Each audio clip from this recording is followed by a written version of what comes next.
is a presentation of Fox Sports. We are Blackmore. We are Detroit.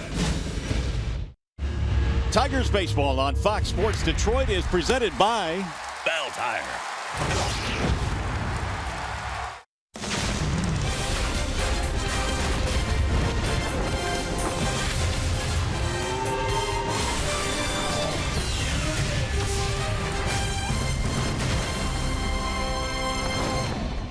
Today, the Tigers' West Coast swing continues in the Bay Area as we celebrate Memorial Day weekend. We welcome you to the Coliseum in Oakland. Beautiful day for baseball. The Tigers and the Oakland Athletics fans filing in for Game 2 in this series. And boy, the Tigers outlook a much rosier situation these days. Just 2 weeks ago, the Tigers 8.5 games out. They come into play today, trailing Chicago by just 2 games.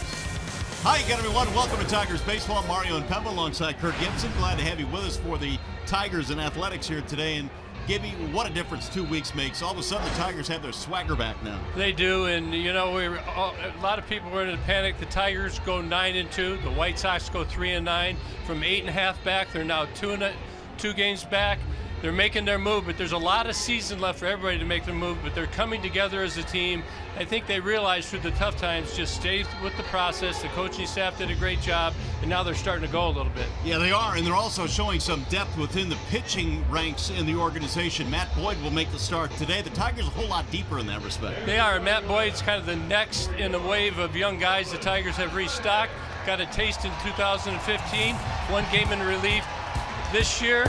And he's got the fastball, curveball changed mix. Now he's just learning how to locate it. Fastball, he elevates it. Here's the slider. Sometimes it's a little slower. It's more of a curve. And the changeup is developing also as well. Down at AAA, he's off to a great start down there. He only gave up 4 runs, 21 strikeouts, 4 walks in his last 4. And will he throw it in the major leagues like he's doing at AAA? That's the answer. It's going to be, we're looking for it today. Much the same as Michael Fulmer did it last night. You just got to develop that confidence, and he looks like he's ready to make a move. All right, stay with us. Game 2 in the series coming up. Right now, we send you back to the Coliseum Studios and check in with Trevor Thompson.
Good for baseball here in the Bay Area. Jesse Hahn and the Athletics taking the field. The Tigers and A's go at it here in Game 2 in this 3-game series. Tigers starting lineup presented by the Southeast Michigan Ford dealers. And for Brad Ausmus today, it'll be Kinsler, Martinez, Cabrera at the top.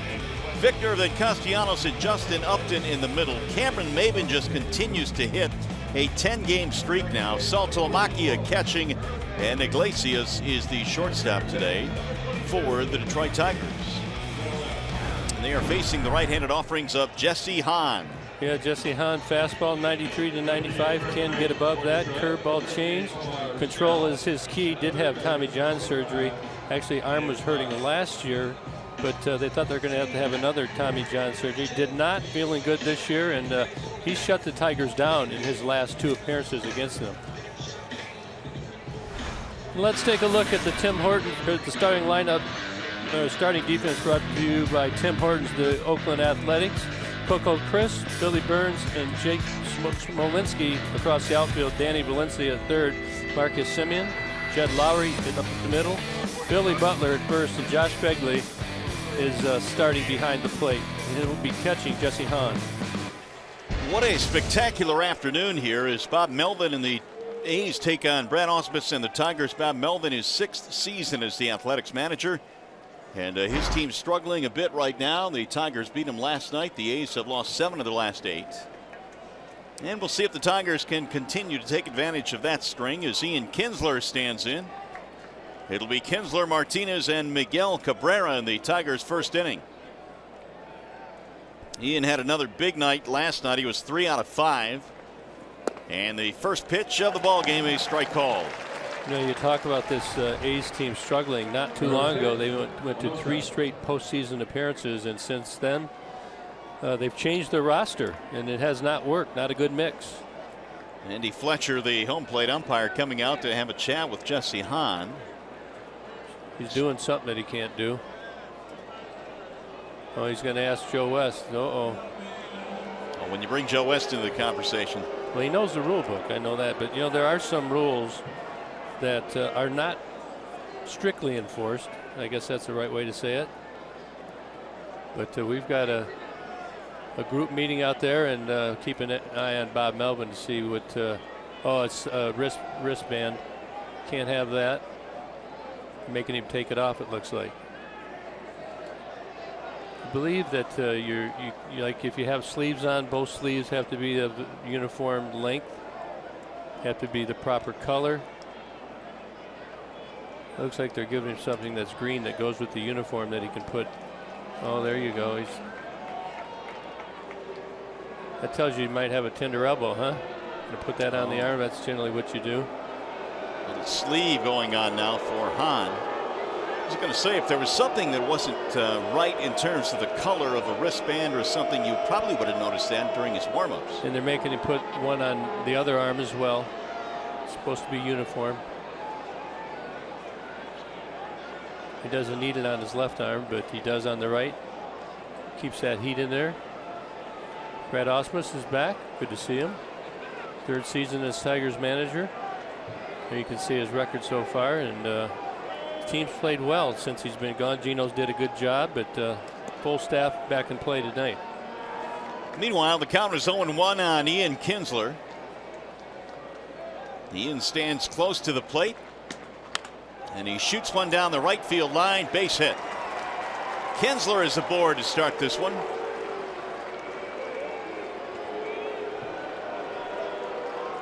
Well, here are the field conditions presented by Ace Hardware and the Scotts Company. It is as warm as we've done a game here in Oakland in a while. 78 degrees. We got a fast track.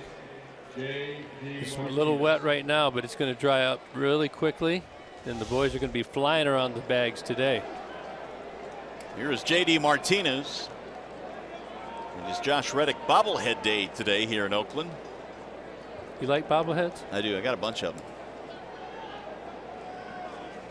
There's a ball outside. 1-0 the count on J.D. Martinez. You know, I know the clubby down in Houston had a huge collection. I believe Jeffrey Loria bought it from him. Really? He donated all the money to a foundation. But there are some pretty cool collections around. I've got a few myself. Do you think they're supposed to look like the guy, though? There's a quick toss back to first.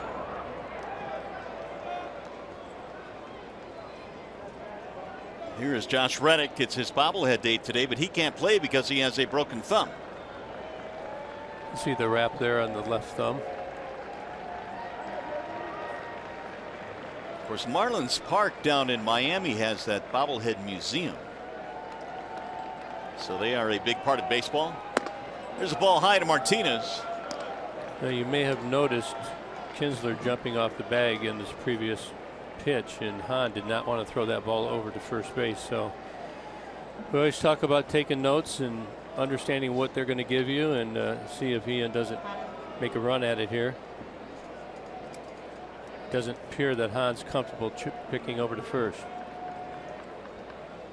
JD shoots a ground ball back up the middle that looks like a 4.63, and it is. They had him played perfectly right to Jed Lowry. Hard hit ball, 2 gone. Yeah, it's really just a bullet right to him. He hit it on the ground, and Jesse Hahn throws a lot of ground balls, well over the average, mid-50s of ground balls for Hahn. 46% the average right now in the major leagues. The analytics said that Lowry needed to play shading toward the bag on JD, and that worked out. So with 2 outs, here is Miguel Cabrera. Miggy will bat with the bases empty. And he'll look at a strike. Still makes me wonder how frustrated guys get when they hit a ball in a spot that maybe 5 years ago would have been a base hit, but not anymore. I tell you, anytime you hit a ball hard and you don't get a hit, it makes you very frustrated. Well, that curveball didn't come out very good. That would make you look for a fastball. 1 ball and 1 strike on Cabrera, who was 0 for 3 last night, but did draw an intentional walk. So if they basically pitch around you for 3 pitches and then intentionally walk on 1, that's an intentional walk? It still counts.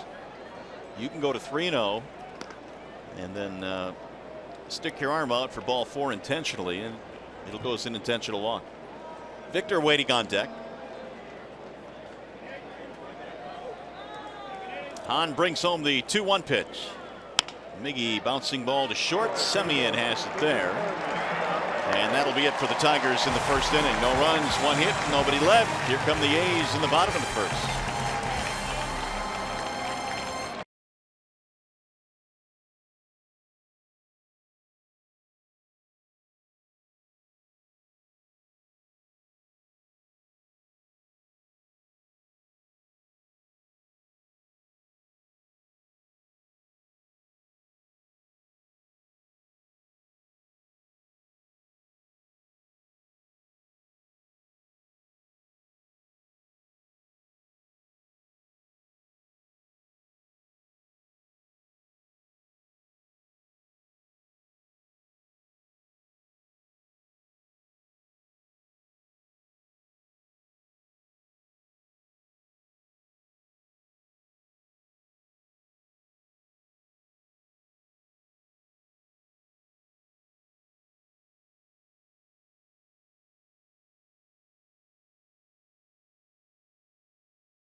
For the A's as we go to the bottom of the first inning, their starting lineup today presented by the Metro Detroit Chevy dealers. It'll be Chris Burns and Lowry in the top 3 spots.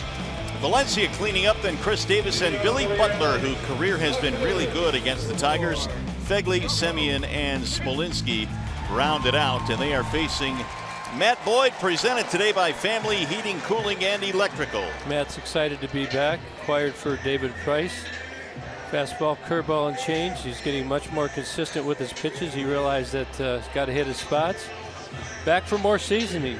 He has struggled with left-handed batters, and not going to be facing any in the lineup first time through anyway. Oakland does not have any. They do have 3 switch hitters. Everybody will be batting, I believe, right-handed. And so Boyd goes to work against Coco Crisp. First pitch on the way is a strike called on Covelli. Burns and then Lowry to follow. Covelli Crisp. Well, see, it's starting to grow on you. I did that last night. Yeah, I must admit, that's what you prefer to call him, which is his given name. That's fouled back out of play. Covelli's a pretty cool name, actually, when you think about it. I like it. Absolutely. That's why I said it. Crisp has a 10-game hitting streak. Had a double in the ball game last night. Matt Boyd, 25-year-old out of Bellevue, Washington.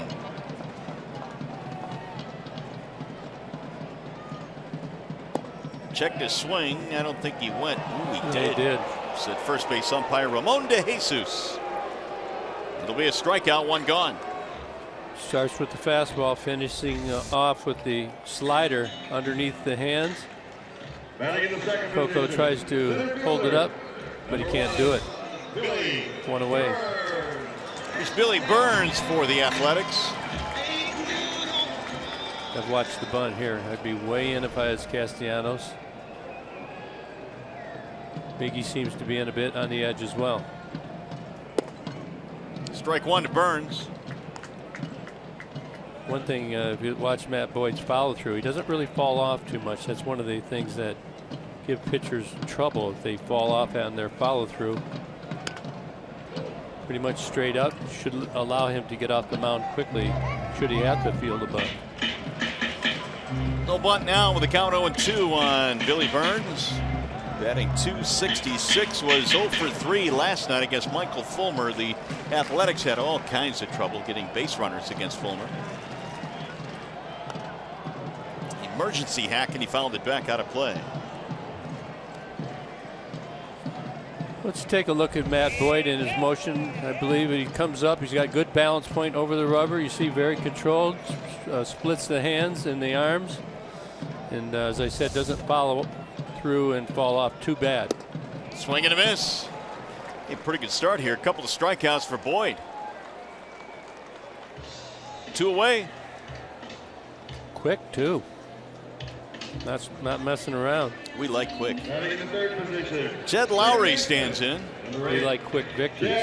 True. Quick losses, not so much. Lowry, a 3-game streak, mini 3-game streak, had a triple in the ball game last night. Recently off the disabled list.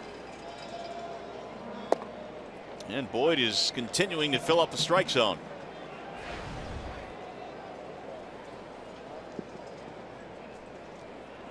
Lowry at 309. He's knocked in 18. Has had no power yet this year. Fouled it straight back. 0-2. Let's take a look at the Tigers defense, brought to you by Beaumont Health. Jay Up, Cam Maben, and J.D. Martinez across the outfield. Iglesias and Ian Kinsler up the middle. Castellanos and Cabrera on the corners. Miguel yet to make an error in 32 games. Salty behind the plate has caught 6 of 25. Day game following the night game, so Saltalamacchia gives McCann a day off today. Tigers have had a really good catching tandem. Still waiting for McCann to get hot, but he has some pretty good swings at last night's game. Yeah, he's been coming around, looks much better at the dish, at the plate. Count evens now 2-2 on Jed Lowry. Danny Valencia waiting on deck, just underway here in Oakland. Last night the Tigers rode the golden arm of Michael Fulmer to a victory. Impressive. And he got him, strike 3. Caught him looking on the outside corner. Lowry doesn't like it. Thought it was high. But Boyd strikes out the side in his first start of the year. 1, 2, 3 they go. And we will head to the second, no score.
No score as we go to the top of the second. This is game 2 in this 3-game series featuring the Tigers and Athletics.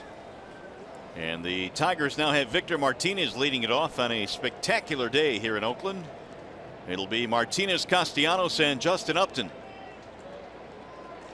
Infield playing to pull. They have shifted to the right side against Victor. First one from Jesse Hahn missing. 1 ball and no strikes.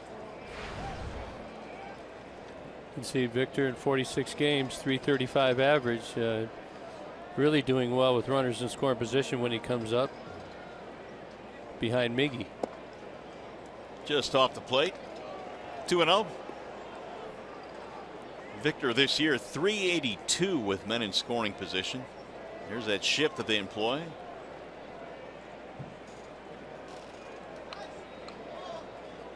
Here's the 2-0 pitch.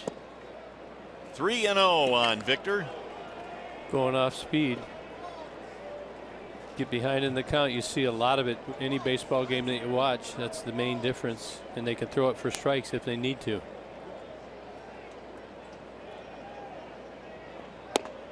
Victor takes a strike on 3-0. 3-1. I always felt 3-0 was a good pitch to swing at if it was where you want it in the zone, because you're pretty much guaranteed the fastball. 3-1, not as much. High fly ball, right field, hit well. Smolinski going back to the track in front of the wall to make the catch. Victor gave it a ride right at 362 out there in right center. When we talked about what do you get 3-1, Victor does get the fastball here. I think he just hits it off the end of the bat just a little bit. Ball does not carry out of here. Jake Smolinski goes over, gets himself back to the wall. You can see he's starting to feel a little bit, little baby steps, but nevertheless hauls it in with the first out of the second inning. Here is Castellanos, who got all of one last night and homered to left field. A towering home run. He'll foul it back 0-1. Tell you, Nick is starting to see the ball much better. You can see him with good aggressive swings on the first pitches. Also is able to lay off the borderline pitches, and you know, he's talking about how comfortable he feels this year. Well, let's take a look at the numbers here by Nick Castellanos. 974 OPS. Look at the guys he's ahead of: Trout, Fowler, Bryce Harper. Miggy's down there, only trails David Ortiz.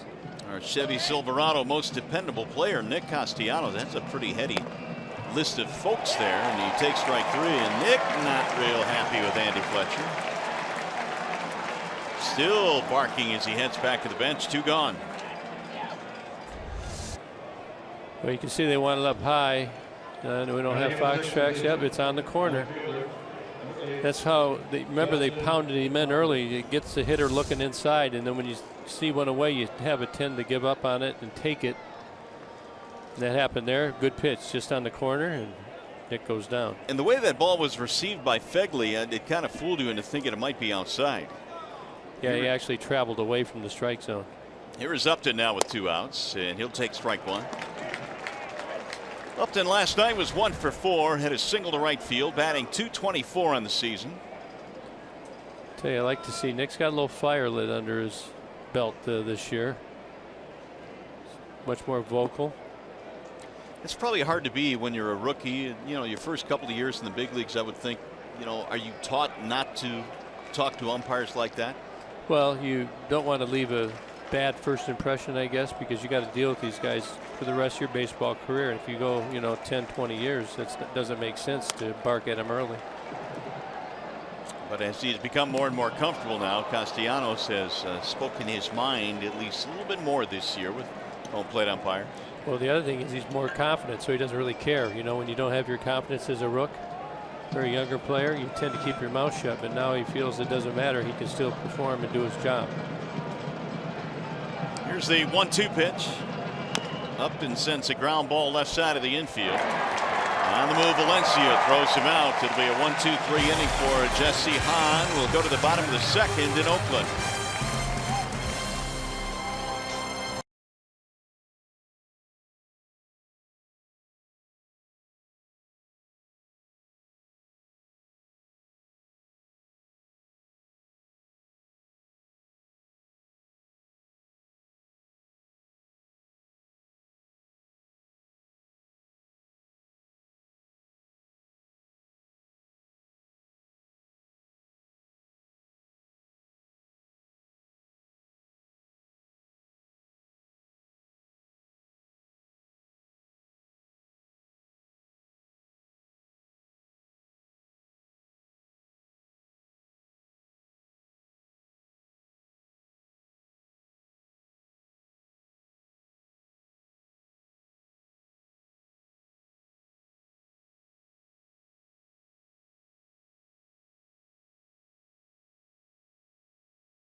Time in the first inning, he'll go to work in the bottom of the second against the A's. The Bernstein advantage brings you the pitcher-batter matchup as Boyd goes back to work.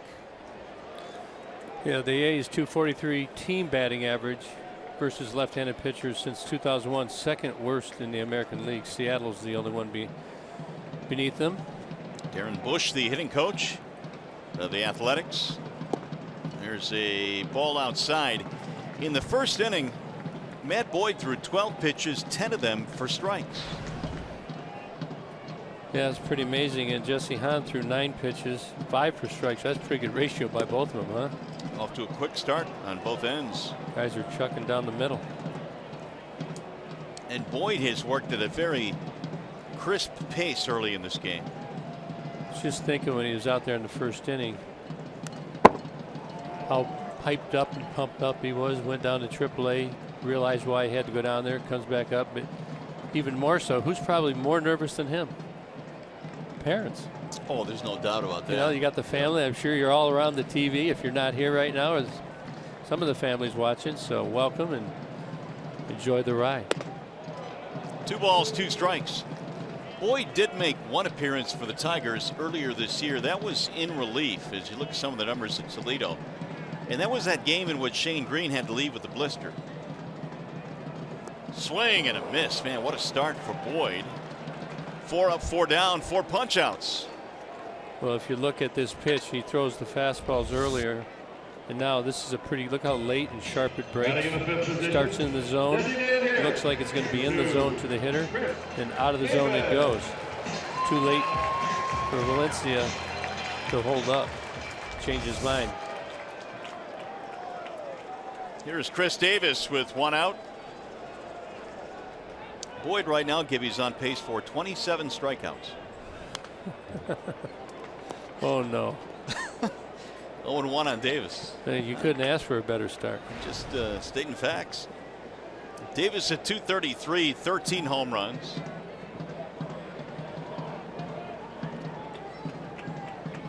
Coming in. Ball low, 1 ball, 1 strike. 1 out of 4 last night for Davis. Kept the ball in the park, though. Does have 13 home runs. Athletics last night managed only 5 hits against the Tigers. Swing and a miss. That's great location right there. Tied him up. We showed the graph yesterday about where the safe zones are. This is one of them. Up and in, you look at Davis all tied up, trying to get the bat head out. It's too late, and that ball's off the plate. Here's the 1-2.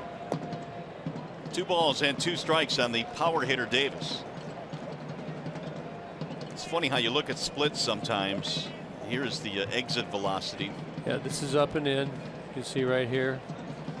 Those are the safe zones. That's all around MLB. That's the average velocity off the bat. Popped up right side of the infield for Kinsler, and there are 2 gone. 5 in a row retired by Boyd to start this game. Batting in the 6th position. Now Billy Butler. Number 16, Billy Butler. Here's a guy they brought in as a free agent. Really has struggled since being over here with the Oakland A's, coming from Kansas City. Really on an up-and-coming team, and as actually Kansas City has won the World Series since he's left, but struggled here in Oakland. Only hitting 200, 263 against lefties, 125 against righties. So pretty much all of his playing time is versus left-handed pitchers. You wonder what happened to Billy Butler, because this guy was a perennial 300 hitter or near that every season. There's a strike called. In fact, he hit over 300 3 times as a Royal, but the year after he left, Kendrys Morales comes in and KC wins the World Series. Here's the 1-1 pitch. High towering drive, deep left center field. That ball is way back, and that ball is gone. Doesn't matter if Billy Butler is struggling, he has always hit Tigers pitching, and he has made it 1-0 Athletics.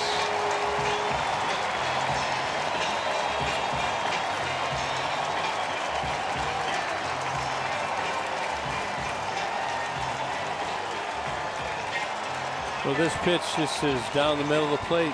We were talking about Billy Butler, and he said he's dangerous. It's just right down the heart of the plate, down the middle. Not low enough, not high enough.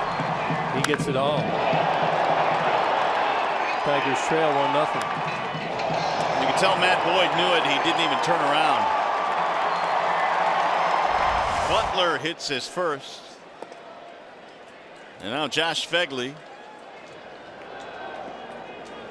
Yep, made a mistake, and he made him pay for it. Phegley, a .270 hitter. 2-0 the count. Former White Sox catcher came over in the Jeff Samardzija deal. First rounder for the White Sox. Long run for Cabrera, and that ball is going to get back toward the seats. Yeah, Phegley was at one time considered a pretty good catching prospect. Played his college ball at Indiana. Just came off the DL not too long ago. I think he had a bum knee. Yeah, strained knee for Phegley. In fact, he came off the disabled list before yesterday's game. He'll rifle one to left. That's a base hit. A couple of 2-out hits for the Athletics.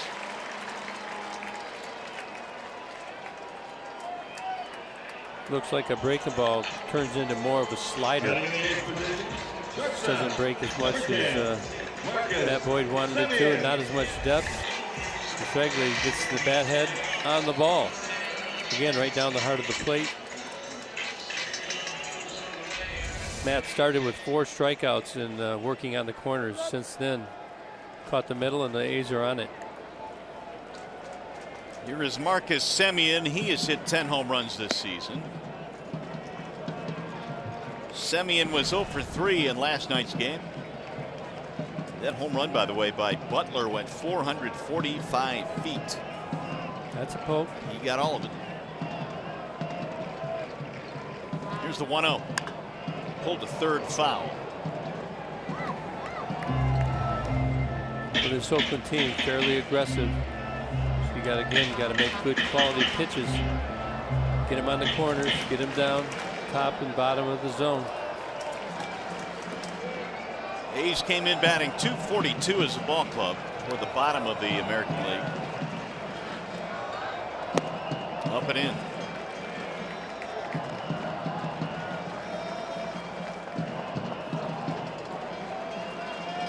That exit velocity 109 miles an hour from Billy Butler. Anything over 100 is pretty good. Swing and a miss. Good location right there, in on the hands. 2-2 on Marcus Semien. 2 outs. A runner at first. Butler is homer to make it 1-0 A's.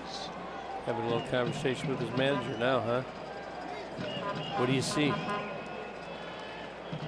Well, that's his batting coach, Darren Bush. And when you do things bad or good, you tend to walk over to your batting coach and share some comments. You develop terminology. So when you're going wrong, then hopefully your coach can say something to you that'll take you back to, the good spot with the proper terminology. Phegley chased back to the base. Boyd started the game by striking out 4 straight, retired 5 in a row, and then the Butler home run.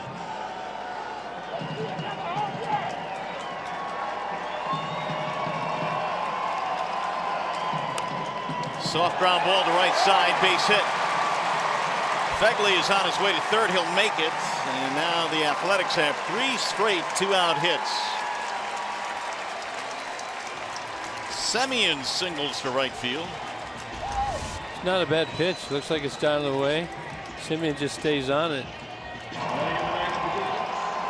Puts it through that 3-4 hole. Ian Kinsler's up the middle. Not expecting him to go that way with it. The A's now have first and third, 2 down. That'll bring up Jake Smolinski, the number 9 hitter.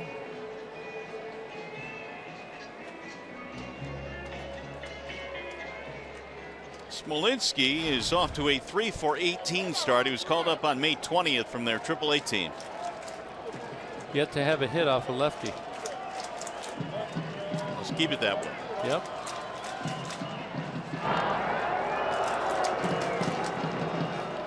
Simeon has 2 stolen bases, has been caught 1 time, so the Tigers are going to keep a close eye on him.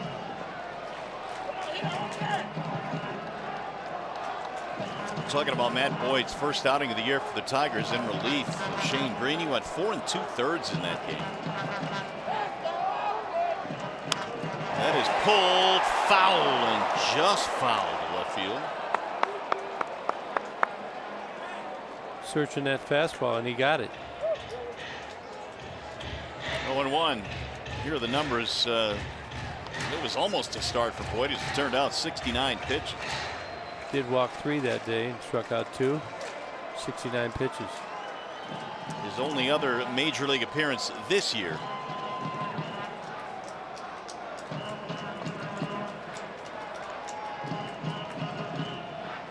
Here's the 0-1.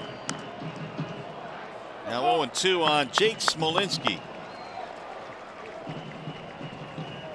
In on the hands, and you could just see the hits and the strikeouts and the balls that have not been put into play hard where they're at. They're on the corners. Got to keep them off the middle of the dish.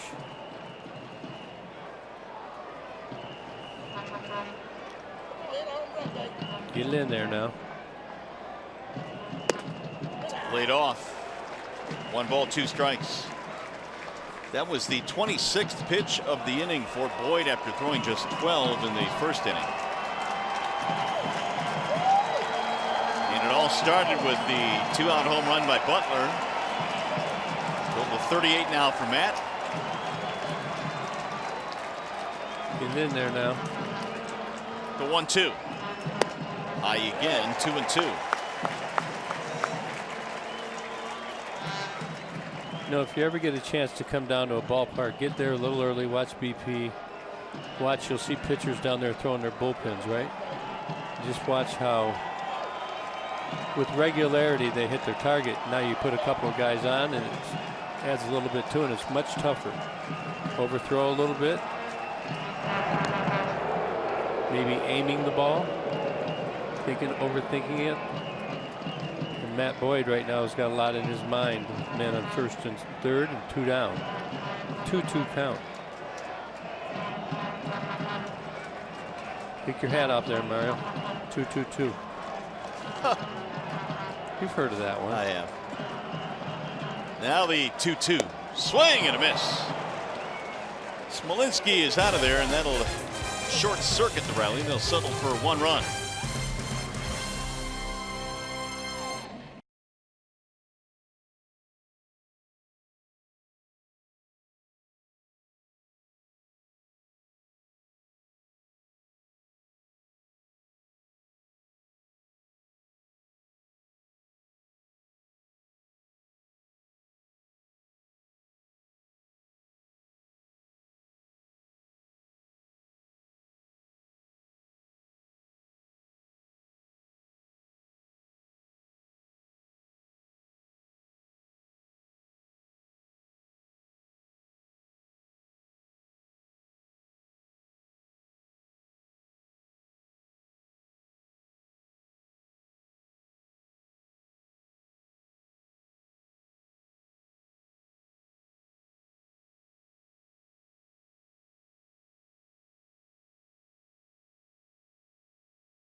We go to the top of the third. Menards brings you the big money encounter last season against the Tigers. Jesse Hahn, pretty good.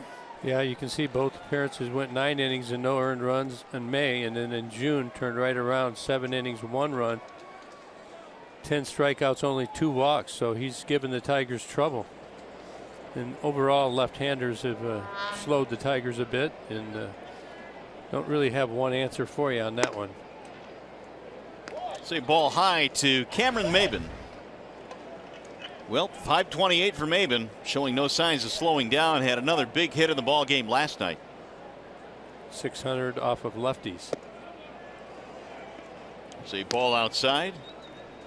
2 balls, no strikes.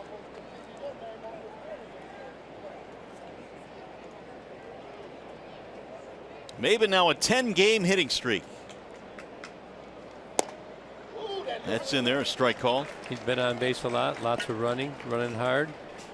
You know, looking ahead for the Tigers, they've got to finish this series out today and tomorrow.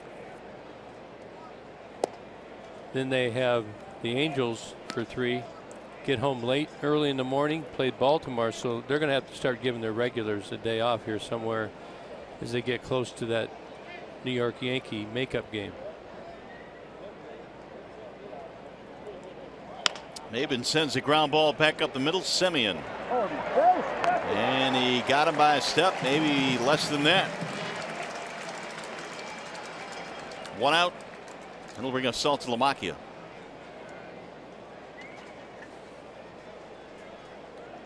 Batting in the 8th position. 198 for Saltalamacchia. Number 39, Jared Saltalamacchia. Much better from this side of the plate.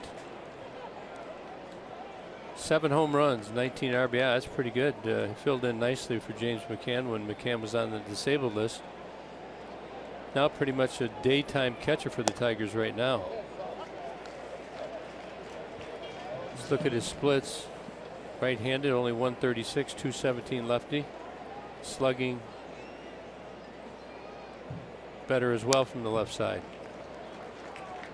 And for a stretch in the month of April, carried the Tigers with a couple of really big home runs, including a grand slam against the Pirates in Pittsburgh.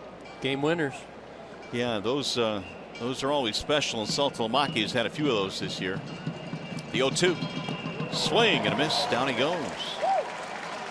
2 up, 2 down. We check in now with John Keating. Well, Mario, a great sight before the game. There was Victor Martinez with his son, Victor Jose, with the team, which is not all that unusual, but he was sort of throwing batting practice to Victor Jose before anybody else was on the field. That's one of those terrific father-son moments. And we interviewed the 2 of them yesterday for a Father's Day feature that will run next month. And B-Mart shared with us the story that when they brought Victor Jose home from the hospital when he had just been born, he dropped his wife off at the apartment building and then realized after he had parked the car that he had left little tiny baby Victor Jose in the car as well. Nice. Not a great way to start your fatherhood. I would say so, but then who among us hasn't done that, right, Gibby? Really? I mean, that never happens. That. Maybe when they're 14, 15, 16, but not at that age. Well, I must admit, I did that to my son. I went to the bank when he was 2 or 3 years old, and I got in line at the bank, and I thought, what am I missing? Oh, yeah, my son. Oh, well, but we look forward to that. Did you leave the AC on, or? I left the AC on. He was fine. He was there for like 30 seconds when I realized. Mama it, let you back into the house after that? We won't discuss that. Okay. Thanks, Gates. Didn't tell her. The 1-2. Here's a bouncer, left side of the infield. Valencia throws out Iglesias, and Hahn has a 1-2-3 third.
On Fox Sports Detroit is brought to you by Comerica Bank. Raise your expectations of what a bank can be when it's time. Come to Comerica.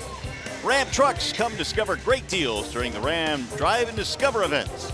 And by Subway, stop into any participating Subway, get a free Tigers decal with any meal. Back here on a sunny day in the Bay Area, the A's have a 1-0 lead over the Tigers on a Billy Butler home run. Matt Boyd goes back to work, and he faces the top of the lineup here for the A's. Crisp, Burns, and Lowry. 27 pitches, was it last inning? He had more than that. Hopefully he can get settled back in as he started the game with 4 strikeouts.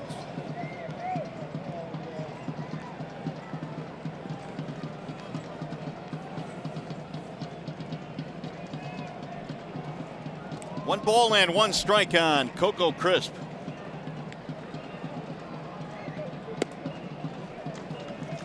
Two and 1 the count. Coco a little bit better off of left-handed pitchers. 28 pitches in the second for Matt Boyd. So after only 12 in the first, he's going to try and be more efficient this inning.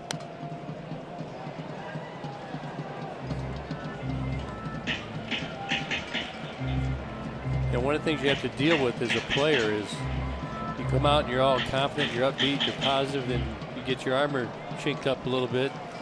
And you can have mood swings out there. This is part of being a young kid and gaining experience and learning how to stay steady all the way through. There's a swing and a miss, and down goes Crisp. Time for a game break now. Johnny Kane.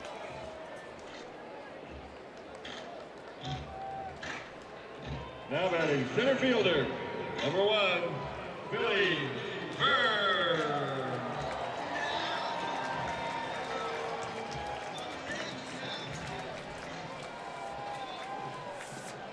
All right, Johnny, thanks. The White Sox trying to snap a 4-game losing streak. Burns waves and misses. It's the guy you want to keep off the bags. Likes to run. 12 steals this year. Not swinging the bat very good for the A's.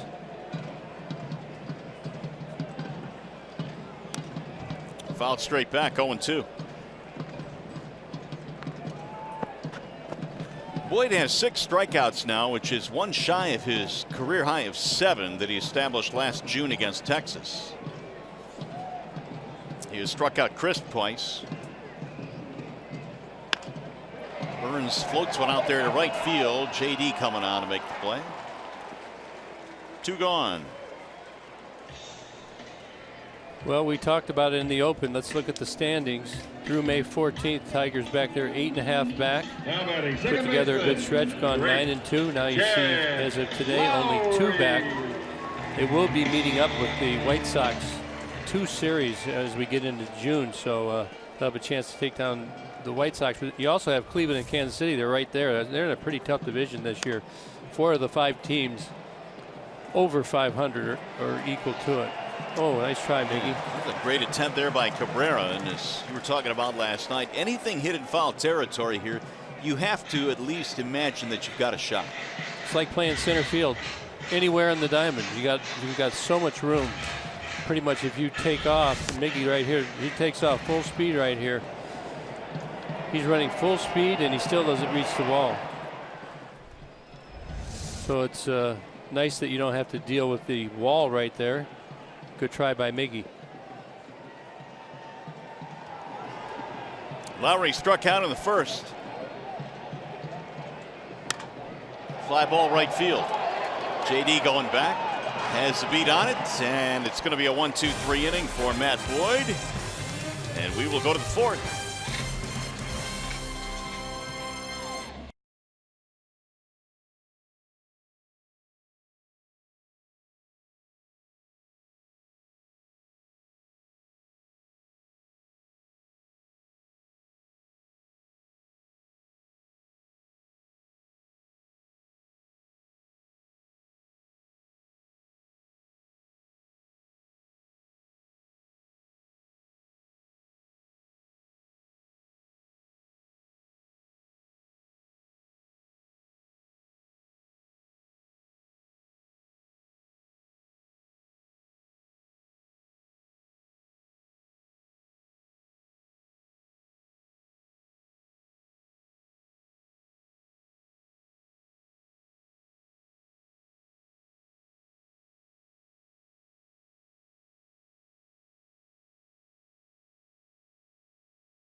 talking about the schedule, this is opponent win percentage through June 23rd. The Tigers are playing opponents at 518 clip, and the White Sox at 556. I mean, look at the teams that they're playing: the Royals, Mets, Tigers, Nationals, Indians, and Red Sox. So they got a tough road to hoe.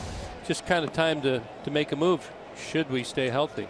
That's why we talk about the ebbs and flows of a major league season. It all depends on a stretch of games sometimes that you might go up against teams that are well above 500. And you got to grind through those stretches. Right, and we've had a pretty tough schedule early on. So these things are going to go on all year long. Again, as a player, you just got to keep steady, keep grinding it out, do your routine every day. If you're a bench player, be ready. You never know. You know, the Tigers really haven't used their bench at all this year so far. In fact, today they're sitting with only 3 guys on the bench: Vilas, McCann, and Andrew Romine. Here's another base hit for Ian Kinsler. Another multi-hit game, leadoff single here in the 4th. And he just brought out the right field stroke today, huh? That's pretty talented. Been jumping on the ball and pulling it today. You see he lets the ball get a little deeper, doesn't try and pull it. Nicely over second base for a leadoff single. Now Hahn looked like he was a guy maybe you could run on, so let's see if Ian tries to get this base to avoid a double play. Martinez hit into a 4.63 in his first at bat.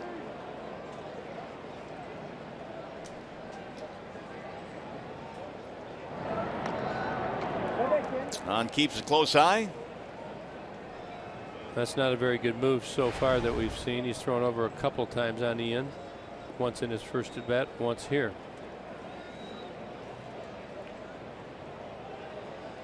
Now all the Tigers should have scouted Hahn prior to the game on tape, on film. Ball 1-2 Martinez. So you would know his best move, his worst move, and also they do the same with the catching. Not only look at the numbers, but you look at his latest throws that you can watch on tape and see how accurate he's been. Because time is one thing, accuracy is another.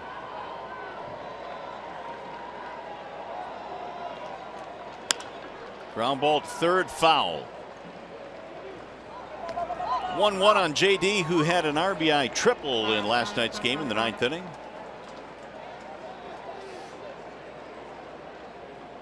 Yeah, it was down into the right field corner. JD, he can go line to line, he can pull it, he can go to right field, he can pull the ball out of the park both ways as well.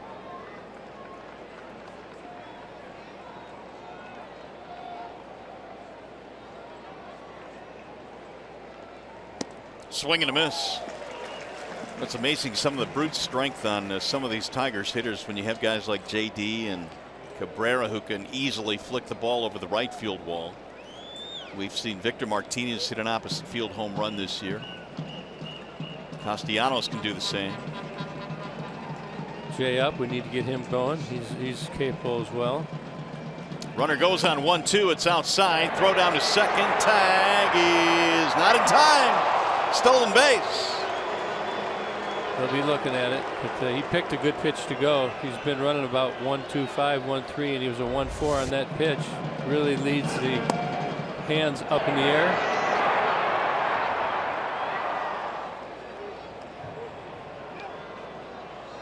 That's pretty close. Oh, he dropped the ball. No need to look at it then. Pretty good job there by Kinsler to keep that foot on the bag. He's good. He slides over the bag, but he keeps his body over the bag at all times. Tying run in scoring position now, nobody out. Here's the 2-2. So it would be good at least if JD could get Kinsler over to third. That brings up Miggy. And lately, the A's look like they're going to walk Miggy regardless in a situation with the man on third and tackle Victor. Did it last night, didn't work. In fact, they got a very unusual double play. A 3-2 double play. Have you seen one of those before? No, especially the way it happened. There goes the runner to third, and it boxed by Fegley. It's going to go to the backstop. Kinsler tries to score, and he's going to be out. Tell you what, look at it. Not so sure he was out there. Yep. The foot went in first. It didn't look like the pitcher Hahn was too much into it. You can see Brad right there. They're going to take a look. He's crossed up to catcher Fegley. You can see right here, and it hits off his glove. And Ian, this is good hustle, but with nobody out, maybe not the smartest play he could have made right there. Love the desire and the hustle. You could tell, I think, by the reaction of Kinsler that he thought he was out. He was shaking his head.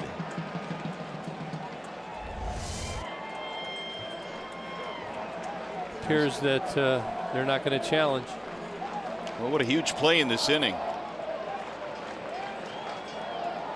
Now they're empty. 3-2 the count on J.D. Martinez. And he lost him, ball 4.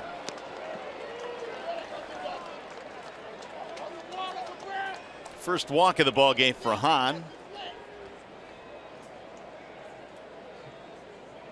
Now batting, number 24, Miguel Cabrera. And here is Cabrera, who bounced out 6-3 in his first at bat.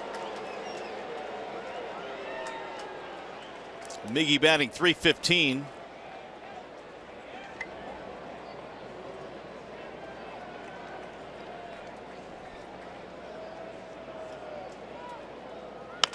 Bouncer right back to the mound. There's one. And it's thrown away at first base. Cabrera will go to second, and that was a tailor-made double play, and the Tigers get a break. Boy, did they ever. Didn't even have to rush it. JD went down there and got as close as he could, but you got time to step back if you're a middle infielder right there and just make an accurate throw, but it didn't happen that way. This is a one hopper right back to Hahn. Takes his time, makes a good throw. And Semien can't make a good throw to first to get Cabrera. E6. Now we'll see if the Tigers can take advantage of this. Yonder Alonso played first base last night. It's Butler out there today, and Butler couldn't scoop it. Alonso much more gifted defensively at first base. So now the tying run is second with 2 outs for Victor Martinez.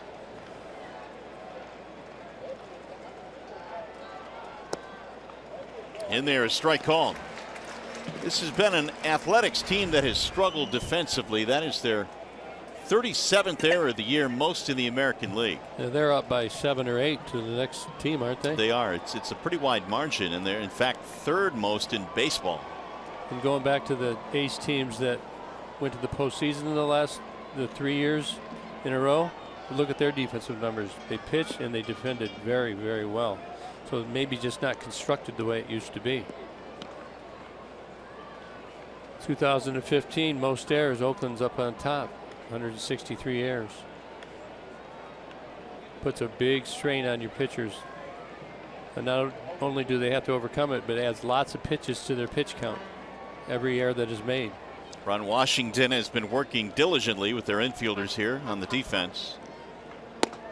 That'll miss inside. You know, just the 2 plays that were made, one by Detroit, one by Semien right there. Just got to kind of know what's going on, know who's running, know when you have to rush. When I mean, he had time to double clutch that ball with Miggy and to make that play. But he'll learn. Takes time. It's hard to slow the game down internally. It just is. You can sit here and watch it on TV. It looks good, looks easy. We slow it down, but it's not the way it is. Victor fouls it off. Well, Martinez has thrived in these positions. 382 with runners in scoring position. It's also pretty good when he's behind in the count. Yep, a good 2-strike hitter. Really, if you can become comfortable hitting with 2 strikes, you're going to be much more successful and do much more damage if that's the case. That's the one thing as a hitter that I would want to acquire if I was a youngster, the ability to hit with 2 strikes. Taking pitches and going to 2 strikes to get a better pitch. Back up the middle. Diving play. Semien can't make the play. Holds on to the baseball, and the Tigers now have him at first and third. It's a base hit for Victor Martinez. Semien having a tough time here. He dives, goes to his left, and does get it. and just rushes on the way up and unable to get his hand in there. Looked like he tried to flip the ball out. It's very dangerous to do that. You want to get your hand in there, get your fingers on the seams, secure that ball. The Tigers will take that that misplay. Second straight game in which Martinez has had an infield hit. And Victor, of course, not known for his speed, so it doesn't happen all that often. Feeling fresh out here on the West Coast, Victor. Must be. Well, you said that the track is fast too, so it must well, be look for at the it runners. now. I mean, if we did a time lapse of right now back to the start of the game, look how much quicker that track is. The sun baking the field here this afternoon. Here's Castellanos. Strike called on Nick.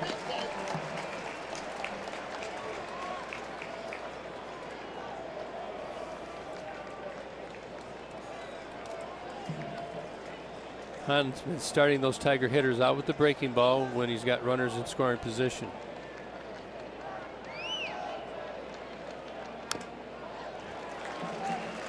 Well, here is the Magic moonshot presented by Magic Window. How about this one that Castellanos hit last night? It was a moonshot. That one was way up there, traveled long and far. And that was the first pitch. Actually, a breaking ball. Nick sat on it and got it, launched it. His 10th of the year. He's down to the count here, 0-2.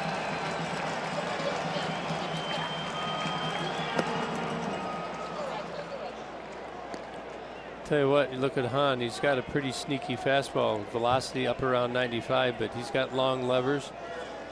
That ball's sneaky. It looks like it finishes hard late. Gets on the hitter quickly. Hahn recalled from Nashville, their AAA team, on May 17th. Breaking ball. And Castellanos goes down swinging. So the Tigers trying to take advantage of an error, and an infield hit could not do it. And we'll go to the bottom of the fourth.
Take a look at the Jimmy John's freaky fast delivery of the game. Matt Boyd, boy, he came out and struck the first three batters out in the first inning. Coco Crisp, Billy Burns, and Jed Lowry.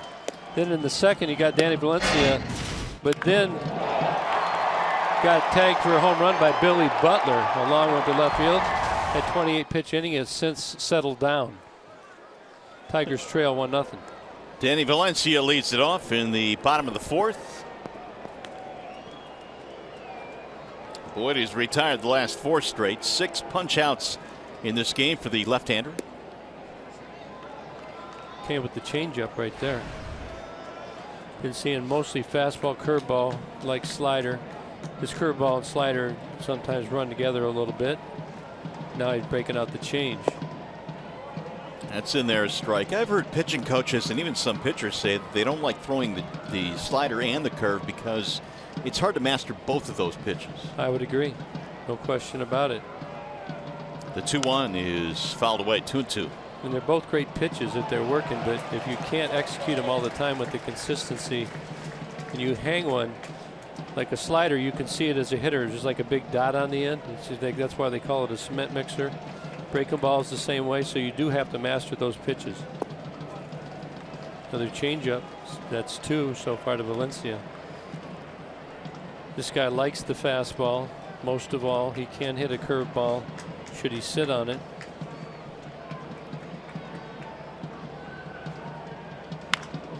Hammer to the air to center.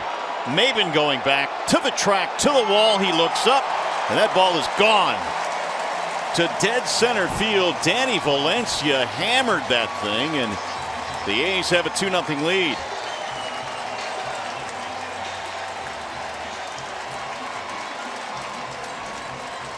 Seventh of the year for Valencia. This isn't even a bad pitch. I mean, the ball, I believe, is out of the strike zone, up and away. Look at Valencia, how he goes up and stays up on top. That ball's up and away. He stays on top, and this ball jumps. They said he likes the heater, and he follows through with that claim right here to center field. Tigers now down 2-0. Matt Boyd needs to cut it off. Big swing by Davis, who once again loses his helmet. Yeah, I think that's a little aggressive, and I guess back in the olden days, I hate to say it, but that's a little too aggressive for my comfort zone. Seem to remember your helmet flying off a time or two. But I also had a response by a pitcher or two when it happened. Really? Oh yeah. So in those days, that was a sign of showing up the pitcher a little bit. Yeah, it was just okay. Enough's enough. You just gave up a bomb. You're not going to swing the bat on me that aggressively. And I'm just saying right now, they can still do it in today's game. Maybe move his feet. Just let him know that you're not just going to hang out over that plate and swing like that. The exit velocity on that home run was 106 miles an hour. 456 feet. Now the interesting thing, it wasn't Billy Butler's 109, and it was 445. So how does one go farther with less velocity? Very good question. Just the way it was struck, the backspin on the ball, and the convective activity is here we greater go now. With the convective activity. That's a true story. I don't deny it. Because it's warmed up a little more, so when the heat goes into the ground, this is your same. We had this lesson early in the year, but you can study for your final now. Okay, great. I can't wait. So it warms up, and then the heat rises, and the ball gets into the convective waves that are going upward and out of the ballpark. Here's the 2-2. So when you're driving down the freeway and you see those waves kind of coming off the cement on a hot summer day, is that what you're talking about? The waves of heat? You're lucky you don't have wings on. That's what I'm saying. You may fly. 2-2.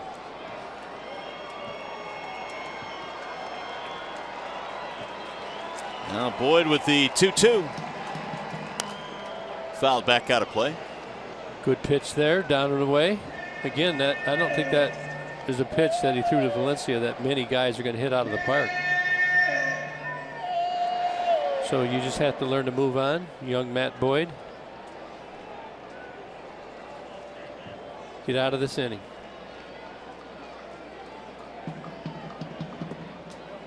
Low to Davis, and the count fills now. 3 balls, 2 strikes. Another change up there, and you're seeing that the A's are not swinging at that pitch. So either he's not throwing it deceptive enough, no strike, or they may have something on him when they know he's going to throw it. I don't know that for a fact, but I watched him take 3 going out of the zone. Good chase pitch in there. He gets him there.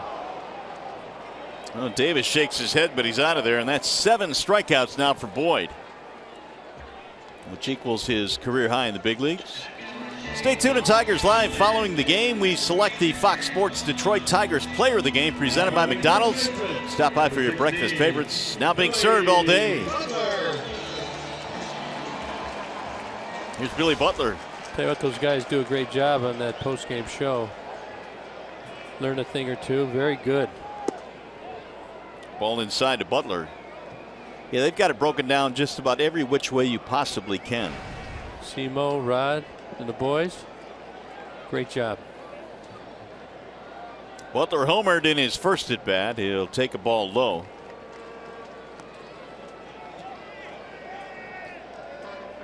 That home run snapped an 0 for 11.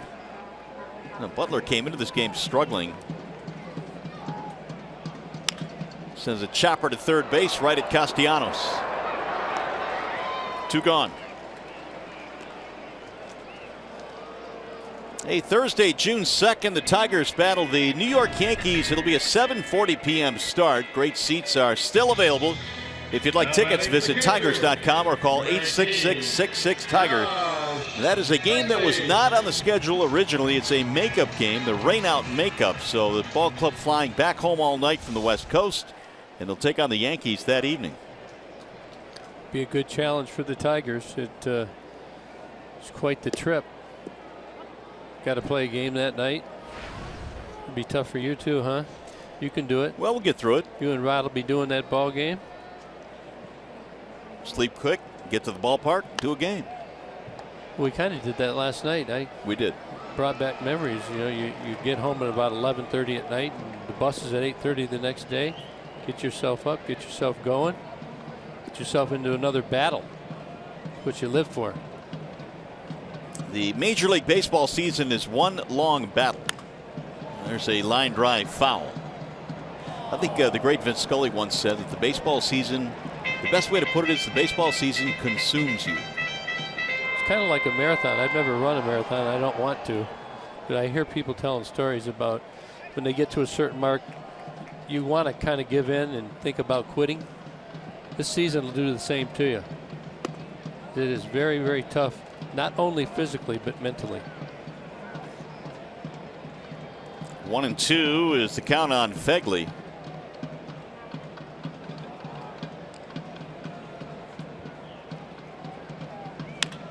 He'll drive one right to the shortstop, Iglesias, to end the inning. A's get another run on the Valencia homer.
One of the attractions here in the Bay Area has to be The Rock. That is Alcatraz Island. And of course, it was a prison from 1934 to 1963. You ever been to The Rock? I have not. My family's been there, but I don't want to go either. They did play baseball there, right? They did, and that's the old baseball field. There's actually a home plate there. And why don't you want to go? It's a neat little item to take in. Well, because it reminds me of what went on there. But I did sail by there a couple years ago. We rented a 50-foot sailboat and sailed over to Sausalito. Had a little dinner by The Rock. Got a little windy. We were keeled over pretty far. Some people got scared. But I steered us through it. Now, you do know that if you go on the tour, they will let you off the island. You can go back home. They won't keep you there. You couldn't swim off it, that's for sure. You hear stories about it, and I guess 3 guys made it off the island, and they thought that they made it to land, but there's currents out there and cold water. I think I'll take a boat. Only a mile and a half. You could make it. No. No. You're right about the wind, though. The wind it's harrowing out there. Wind and currents. Justin Upton leading it off. He's ahead of the count 2-0. And he'll take ball 3. Hahn had to wiggle out of a strange inning in the 4th inning. Tigers had a runner thrown out at the plate, then an error kept the inning going for Detroit. They had runners at 1st and 3rd, but he got a strikeout of Castellanos. There's a strike on Upton, 3-1. Upton, Maben, then Saltalamacchia in the Tigers' 5th inning. Good count here for Jay Up. Looks like Oakland's either coming way in or on the outside corner. Down the right field line. That is slicing and landing fair up against the wall. Upton is on his way to second. He'll try for 2, and he's in there with a stand-up double. Good boy, Jay Up. Tigers have had a lot of success going down that right field line in this series. They really have, and they're trying to get this ball deep inside. They don't quite do it. Jay Up's able to get his arms out. Here you can see his load. Now batting, ready. number 4. Good on contact. You let it get deep. That's why it goes the other way. Easily in around the bases with the leadoff double.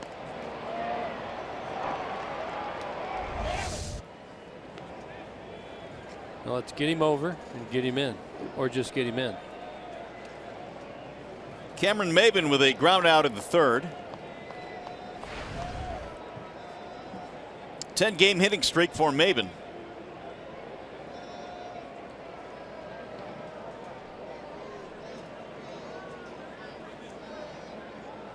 And the first one is in for a strike, 0-1. Talking to Gene Lamont before the game about Maben and the fact that he missed all of spring training, yet here he is coming off the disabled list and swinging the bat as well as he is. And Gene said, well, he did have a lot of at-bats in his rehab assignment. He wanted to stay there until he was ready. Well, he's proven he was ready since he's been here. I mean, most guys, I would think, Kirk, want to maybe do a week or 2 and get back up to the big leagues as quickly as they can, but Cam wanted to make sure he was ready. Many players don't want to do rehab at all. Yeah. And I fought that battle before. Again, if you're Maben, you want to think middle to oppo approach. You need to get Jay Up over to 3rd base.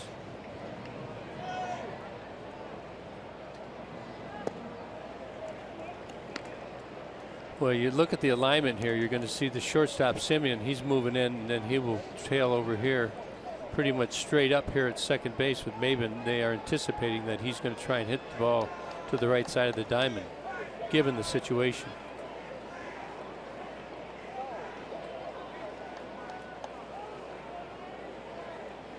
Swing and a foul ball. That's a high leg kick there.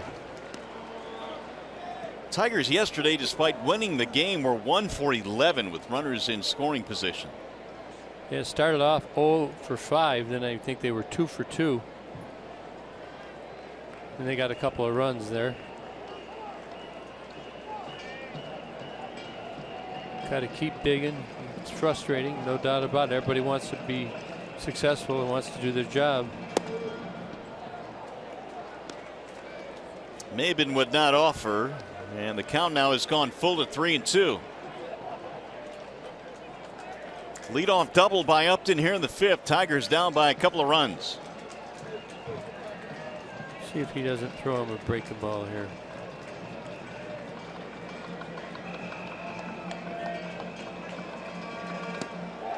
And down goes Maben, strikes out swinging, 1 away. So this is the A's. This is what they do. They're not afraid to throw this Now batting, early pitch number and late 39, pitch. 3-2 Jared and 0-0. Saltalamacchia. It actually hangs that one. Actually over. That's what we call an overhang. Ball didn't break as far as he thought it was gonna. Out in front. 4 strikeouts for Hahn, and that'll bring up Jared Saltalamacchia. They play the shift on against Saltalamacchia. And it's ball one low. You're going to get a break, something off speed here. If I was a hitter, I would just be looking for that little get me over. He wants it to be a strike if he throws it. Now, if he throws a fastball, it's 1-1. If he throws you that get me over, it's right down the middle. A little bit outside. 2 balls, no strikes. Going to get a heater here. You're going to get the fastball. Now, if you're the hitter, you think that. Now you're looking location, right where you want it, where you'd set the batting tee up. If I said hit the ball out of the ballpark, where would you set it up? That's where he's looking, right? That's where I would look. And now if I'd swing like that, and if it was a breaking ball, I'd just miss it. It's going to be away. Low ball 3. And missed his target, 3-0. Iglesias waiting on deck.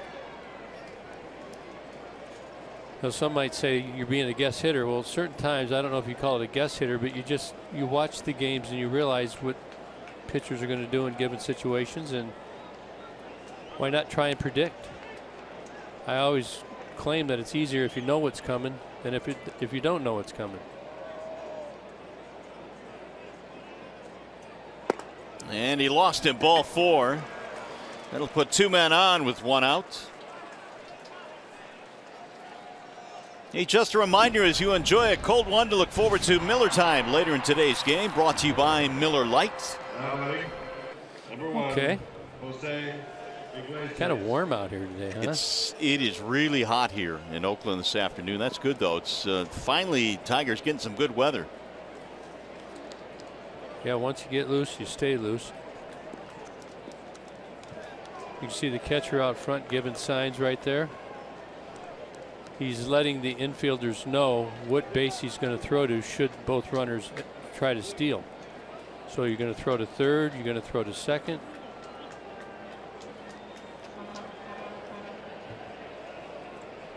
Iglesias hit a ground ball his first time up.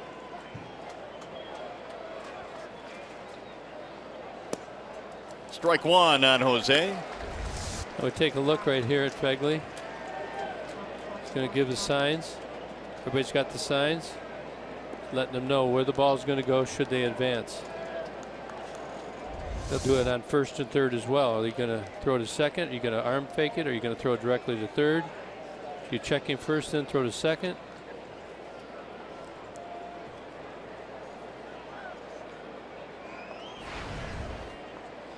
And you got to look over there at first base to Billy Butler. He's well behind Saltalamacchia, so he should be out a little further if he can. You only have to be able to get back on a line drive.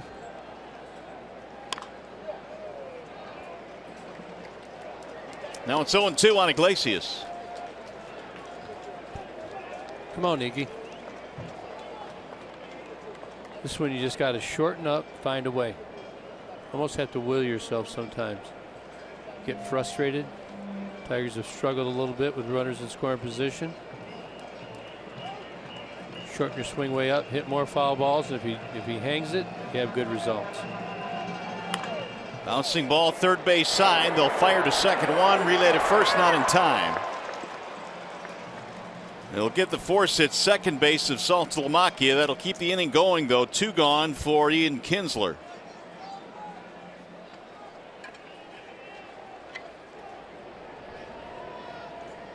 Now batting.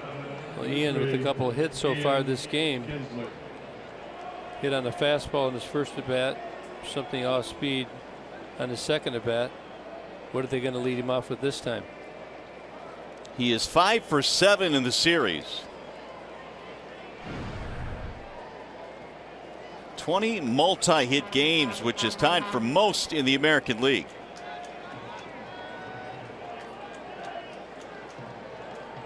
And a chance here with 2 outs to get the Tigers on the board. They're down 2-0 in the 5th in Oakland. Ball 1 to Kinsler.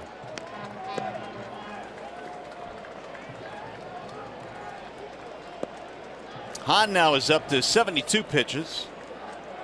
Last couple of innings have been stressful for him. Give up 2 hits and a walk in the 4th, but no damage.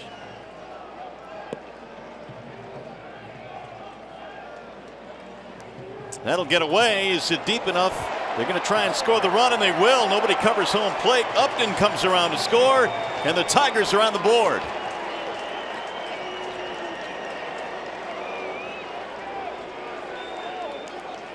The fans are not happy right here. Jesse Hahn did not even move towards home plate. Watch the pitch right here. Goes off of the chest protector. Might have had a play had the pitcher covered. JF easily scores. That's a wild pitch. Also, Iglesias advances to second base, so a base hit ties the game.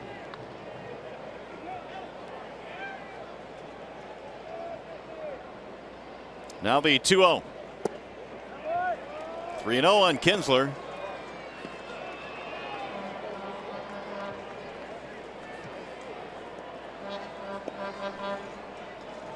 Good break for the Tigers right there. Pitcher doesn't cover. Very generous.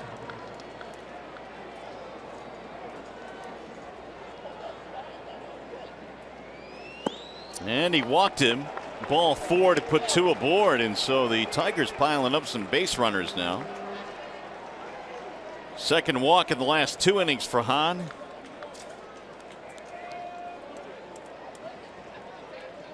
Yeah, the innings are getting a little lengthy. Now batting. Almost 25 pitches in this inning alone. Kurt Young out. Yeah, sorry. Young, the pitching coach for the Athletics. For Michigan.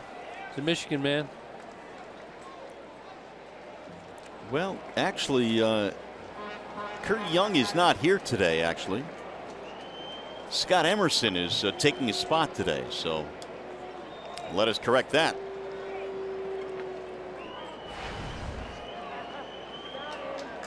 Tigers with 2 innings of pressure now on Hahn. This is good. This is how the Tigers strike big. They get a couple innings like this together, wear down the opponent. Time for a big hit for J.D. Martinez. He walked at his last at bat. Little pop up. First base side. Butler going to foul ground, and he dropped it. Man, oh man. The Tigers getting break after break in this inning. Fans are not happy. They are not happy at all. Butler had a chance to scoop a double play ball last inning. This one, tough play with your back to the infield, but he certainly should have made that play. Yeah, that went right off the thumb. And they are not going to give Butler an error, rather they'll just simply call it a no play. It's harder than you think when you're running and your eyes are bouncing like that. I mean, Alfonso definitely would have had it. We know that. We watched him last night. He's very efficient at that, but Butler, he doesn't run quite as smooth as Alfonso. There's the 0-1, fouled straight back, 0-2. That's Alonso. Yonder Alonso. Had a visitor there for a second. Let me guess. Go ahead. Parkey. Yeah. My boy. Singing happy birthday. By the way, happy birthday today. Oh, boy, you guys. Nice Tiger win on my birthday. Well, they're going to win for you today. Don't you worry. It's not going to be for me, but I'll be happy to be here. Here's the 0-2. Got him. Strike 3. Boy. Andy Fletcher called him out, and that'll end the inning. And the Tigers do get a run, though, to make it a 2-1 ball game as Martinez fans with a couple of runners aboard. Tigers baseball today presented by Bell Tire.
But not for rain. It's to keep the sun away. The Tigers and A's are traveling to the bottom of the 5th inning. 2-1 ball game now. And for the Athletics, it'll be Marcus Semien to lead things off. Semien swings and misses. Boyd surrendering homers to Butler and Valencia. The Tigers got him one back. Semien with the single his first time up.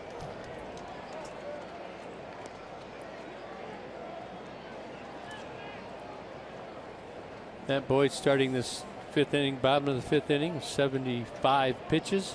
Pretty good shape. Little pop up. Let's see if Saltalamacchia can get there. He does. Nice running play. That's a tough catch right there. Miggy giving him some love, huh? Attaboy, Salty. I mean, this is an all-out run. He's got the catching gears on. The ball's coming back. Fortunately, got the glove on his left hand. I'd like to say he made it look easy. Looking up, running, your eyes are bouncing. He's had a few of those in his career. Boy, the pitcher really appreciates that effort. Semien is out. It'll bring us Smolinski. Struck out to end the 2nd.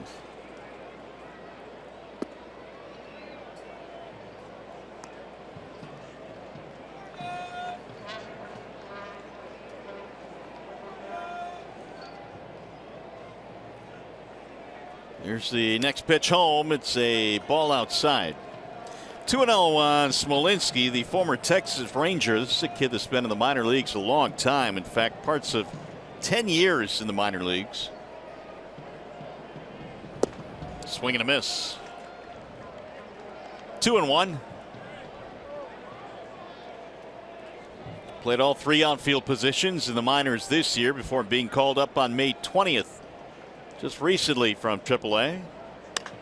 High fly ball. Shallow center field for Maben, who's guarding against the sun. He lost it. And Smolinski will take the turn, and he will go to third base with no throw. Well, that's got to be a helpless feeling. It's a triple. Well, I mean, I was just going to say something about the sun. You can just look at the shadows and you can see that it's almost straight away on Cam Maben. So you want to try and make it so you're not looking directly into the sun. Because that ball goes up, you got it, then it goes in the sun. There's a real big glare around the sun when you look at it. And you're hoping it will come out, but it does not happen there. So you want to try and angle it if you can. Cam Maben unable to do so, and it's a 3-bagger. So the infield will come in now with Smolinski at third base with a sun-aided triple. And here's Crisp trying to score him. Fouled away 0-1. It's been a game of breaks for both teams in this game. We'll see if the A's now can take advantage of a break. Yeah, out here in the West Coast, we've talked about in the open, the sun is very tough out here. No clouds. Especially in this stadium it plays in the day games.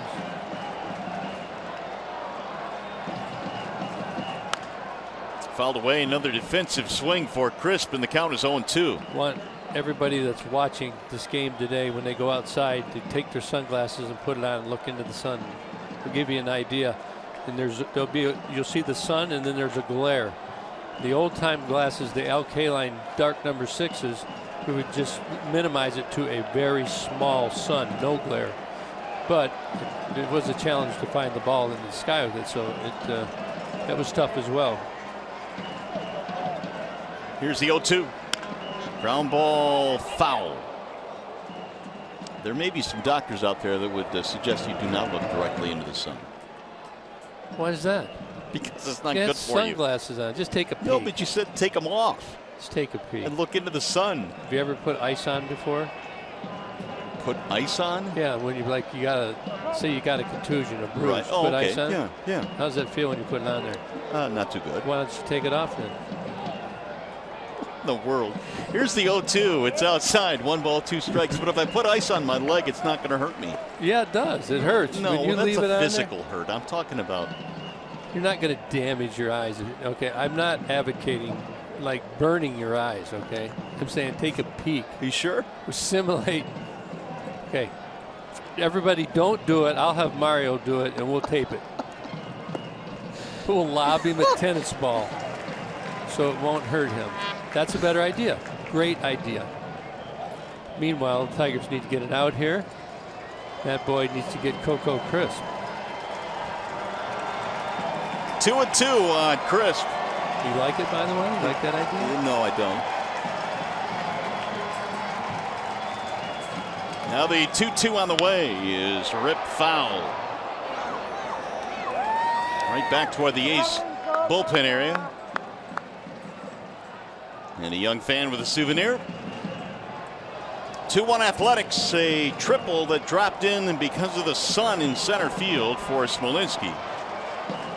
Infield in for the Tigers.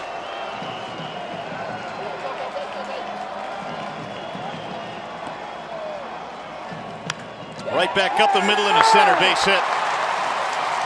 And Crisp takes advantage of the break. It's an RBI single, and the A's lead 3-1.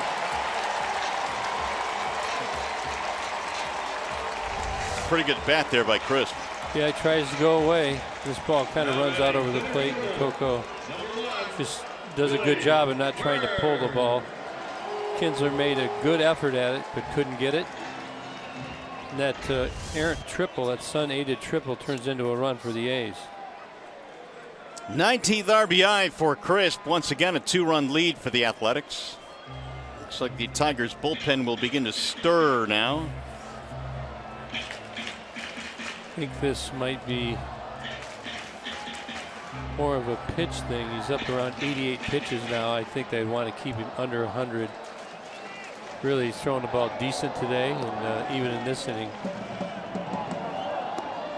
Warwick Suppold warming up for the Tigers.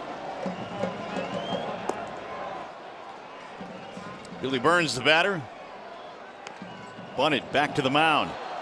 He'll fire to second, and they get the force there. Time for a game break now. We check in with Johnny Kane.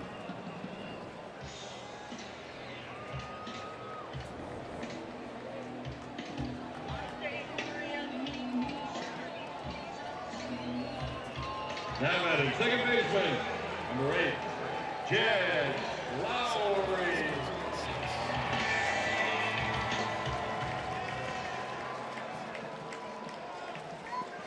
Are you kidding me? How about the Royals, man? The White Sox have to be stunned. They have given up big leads in each of the last 2 days, and for the Royals, the hits just keep on coming with injuries. Well, they've lost Perez, Moustakas, Gordon. Who else? I mean, it's just recently. Those are 3 big ones right there. Huge. Yet the Royals come back and win that one, down 7-1 in the 9th.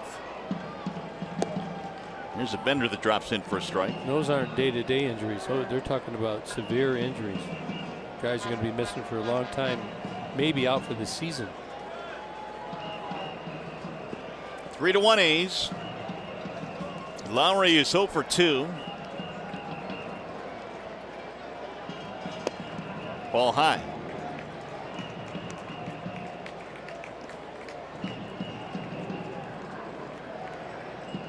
Well, if he doesn't get this hitter here, I think he's going to be done.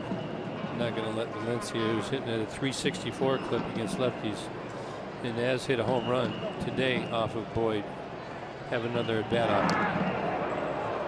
Keeping an eye on Burns over there. Has 12 steals. Second in the American League in that category. Only Jose Altuve has stolen more than Billy Burns.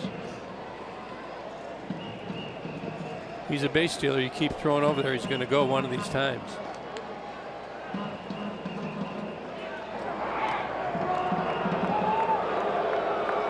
You can hear the fans booing. That always gets another throw, doesn't it? It should, automatically. Say, you want to boo, dude, so let's go. Get loose.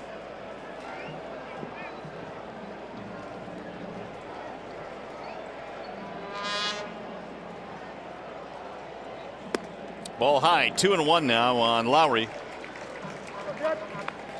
Matt Boyd with the slide step there. You see the ball was left up, which is what happens when a pitcher tries to rush and slide step to the plate. the arm trails and can't get it out front, and you always leave it high, usually arm side and up.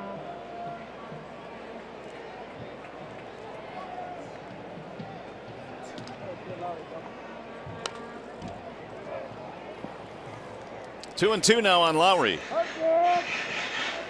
The Athletics taking advantage of some sunlight here in the 5th inning. A high fly ball off the bat of Smolinski was lost in the sun by Maben. Smolinski ended up at third base and scored on a single by Coco Crisp.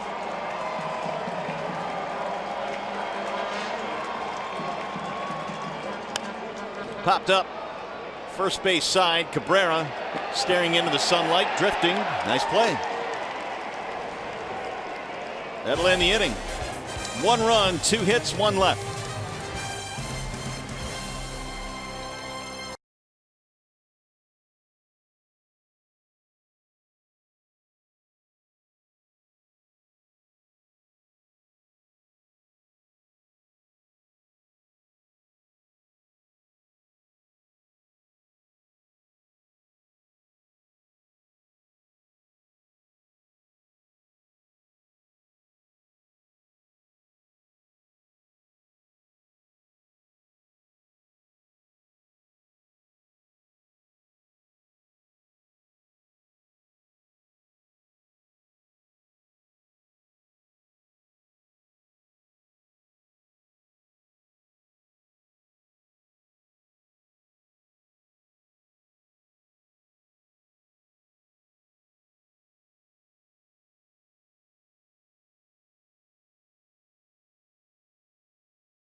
Sports Detroit is brought to you by Bell Tire. Get the lowest tire price, period. Bell Tire.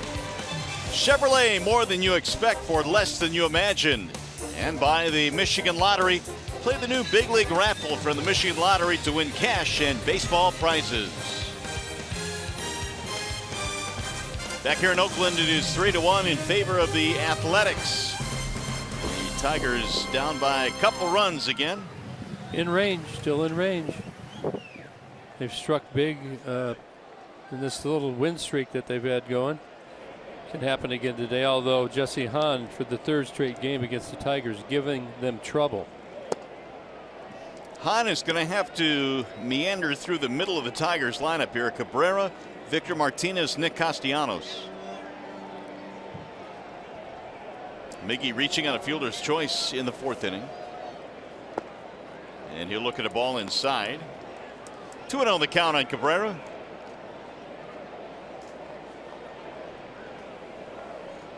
Only run of the game for the Tigers, scoring on a wild pitch.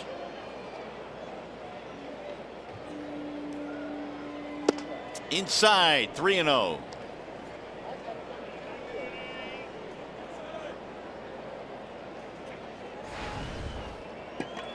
Cabrera still hitless in the series. 0 for 5. Hahn's 3-0 is high, ball 4. Cabrera gets a leadoff walk in the 6th. Time now for T-Mobile's greater coverage of baseball. Looks like the Rangers are getting a pretty big arm coming back. Well, they are. Yu Darvish is coming back, making his first MLB start since August of 2014 versus the Pirates. Tommy John surgery in April of 2015. Had a pretty good ERA and 5 minor league starts. He's a strikeout pitcher. He got a great curveball. He's got good stuff. He can come back and stay healthy. Definitely a boost for the Rangers. Rangers came into play today, a game and a half out in the West behind Seattle. I mean, before he got hurt, he was leading the American League in strikeouts. High towering drive, deep right field off the bat of Victor Martinez. That ball is up and that ball is out of here and gone. A 2-run shot for Victor Martinez and we are tied.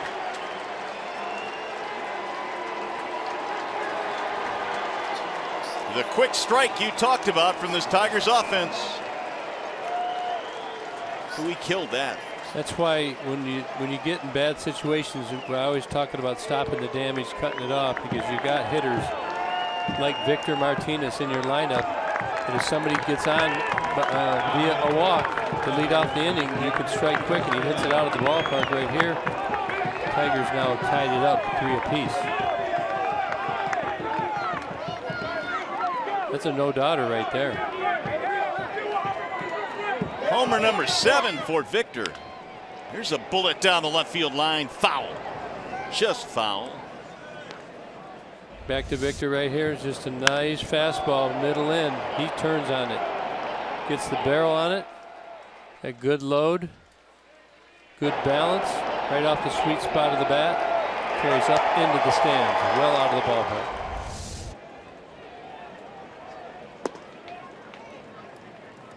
Castellanos has fanned a couple of times. Now Nick swung at a first pitch breaking ball, and he kind of figured it out, knew it was coming, and just missed it. Pulled it foul on that first strike.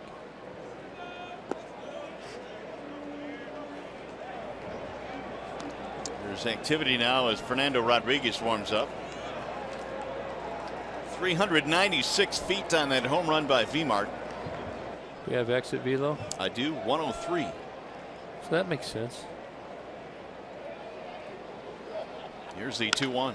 Bouncing ball to short. Semien makes the play. 1 gone.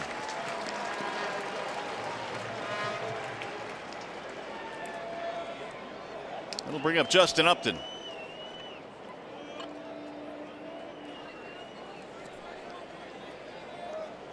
Now batting. Tigers now have 5 hits, but the last one they had traveled a long way. Big fly.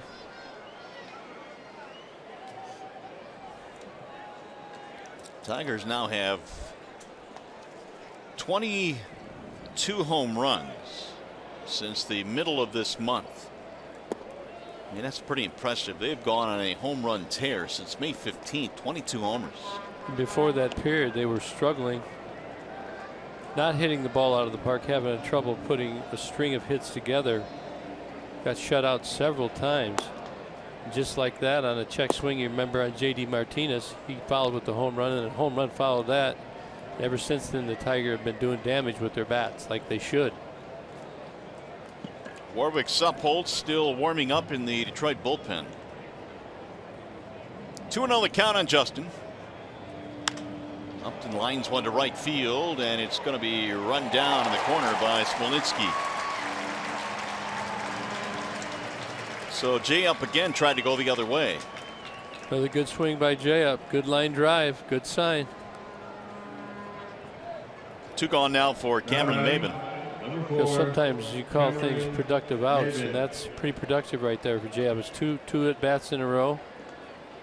Hit it well, centered it well. Not pulling off it. Ball's on the outside part of the plate. Balls that he's been pulling off of, so hopefully we're seeing a good trend. Maybin is 0 for 2. Swing and a miss. Cam Maybin's been seeing a lot of breaking balls from this A's staff and Jesse Hahn.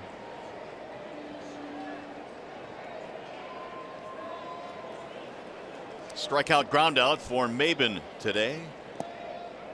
And it'll bounce in. 1 ball and 1 strike.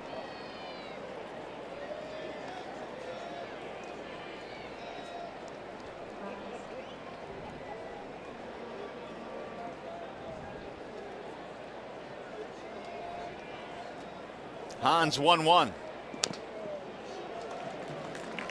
Here's our high-speed pitch brought to you by Xfinity.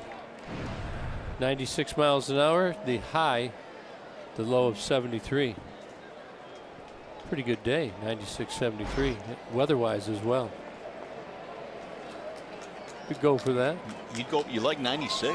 Sure, like to be warm. That's sweltering. It's not sweltering. It is 96 degrees. You're just disagreeing. You're with me. almost disagree now. You're almost at 100 degrees. That's really But hot. I'm looking at the other way. I'm looking at the 73-degree evening.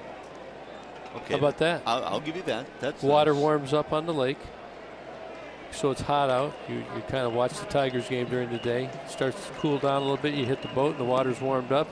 That's a nice long beginning day to the Memorial Weekend. Okay, you can have your 96. I will take the 73 though. Oh, you got to take them both. So it's not one or the other. Okay, I'll take them both. You're down there at Phoenix. It's 105. You walk out of the True. game. It's 105. That's true. hot. There's a chopper left side of the infield. Semien. Quick throw is in time. Avon is out, and the Tigers, I'm sure, will look at this. Yeah, Omar said to look at it. He thought he was safe. So the A's are walking off the field, but Brad will be in contact with Matt Martin here to see if the Tigers want to challenge. Yep, they're gonna check it. Couldn't really tell from that view right there. But I know Maben immediately looked like he thought he was safe, and Omar Vizquel put his arm out as safe.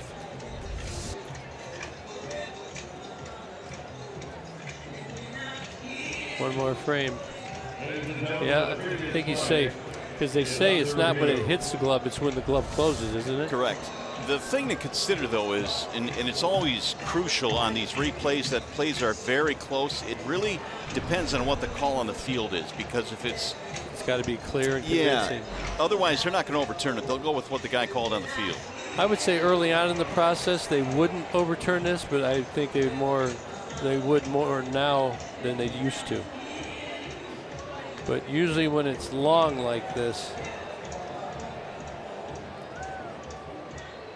it's a good sign for the Tigers.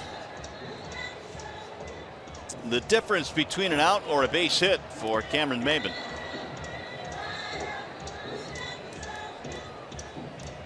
Because it's actually a hit about the same, but the glove is not closed. See, that's not ball. It's not in the glove yet,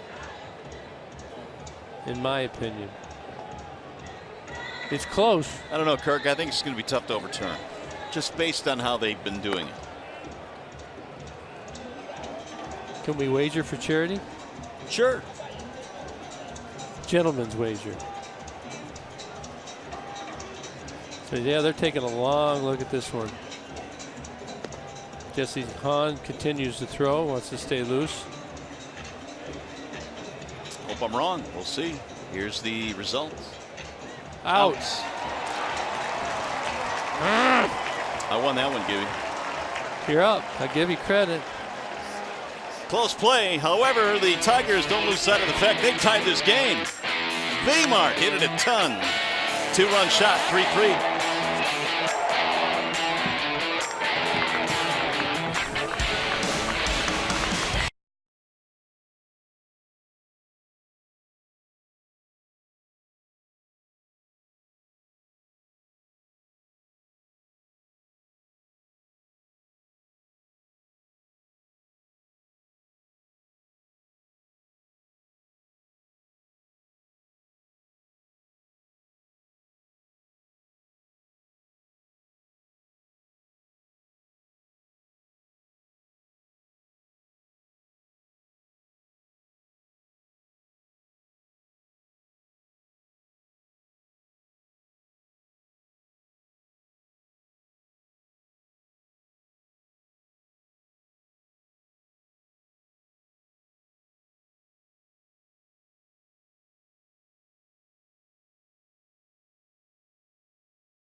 As we go to the bottom of the 6th inning, the afternoon is done for Matt Boyd, but all in all, a pretty good day. Yeah, it really was.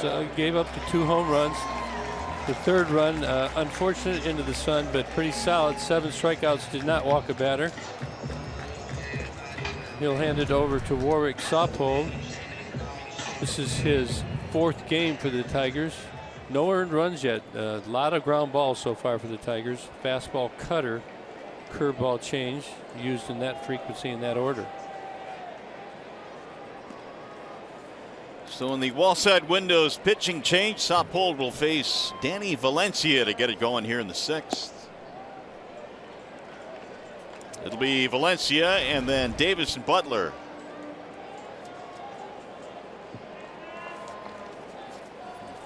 One for 2 with a home run in his last at bat. Chopper left side of the infield. Iglesias goes a long way and can't make the play. Ball just popped out of his hand. It'll be an infield hit.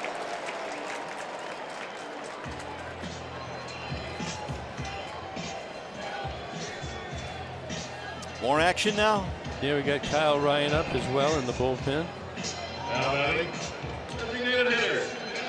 Oakland's got 3 lefties on the bench. Coughlin, Yonder Alonso, and Vogt. So sometimes it's just a deterrent when you have a pitcher up in the bullpen.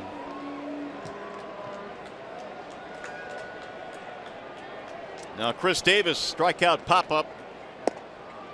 Strike 1.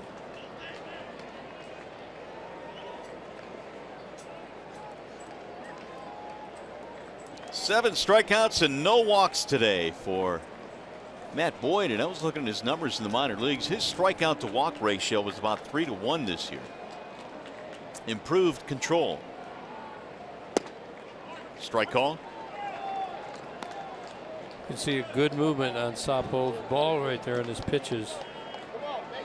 Valencia not a guy that's going to run, so you want to get that ground ball, get that double play.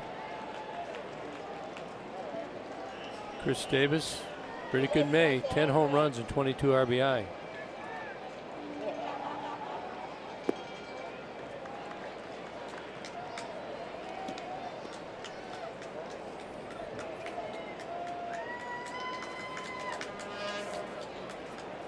One ball, 2 strikes. The 13 homers, a team high for the A's. Semien has 10.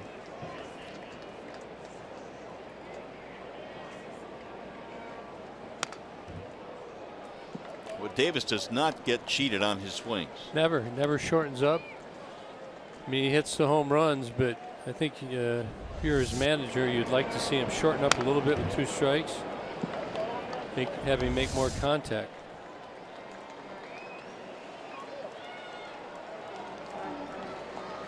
Tigers make a good pitch on him here. They can get him out again. Pop up to second and a strikeout. Pulled fair down the third base line. It's going to roll to the corner. Valencia's on his way to third. They're going to stop him there. And that'll be a double for Davis. It rolls by Saupold, but it's backed up. Second and third now for the Athletics. Nobody out. Missed the spot, wanted it in, out over the middle of the plate. Middle third, I guess you could say. Chris Davis, that's where he wants it. Ron Washington, the third base coach for the A's, stops the runners because nobody is out. That's probably the smart play.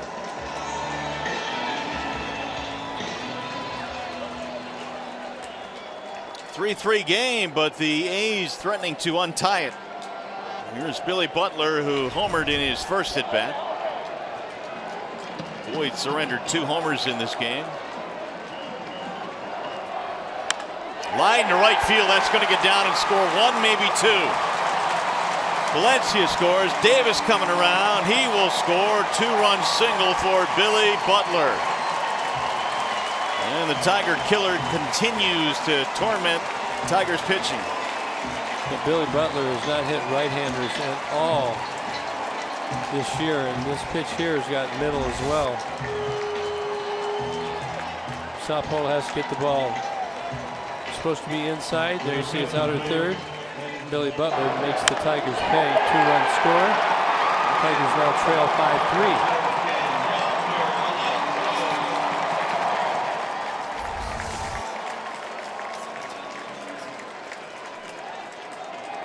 5-3. Yonder Alonso coming into pinch run. He'll stay in the game as well to play first base.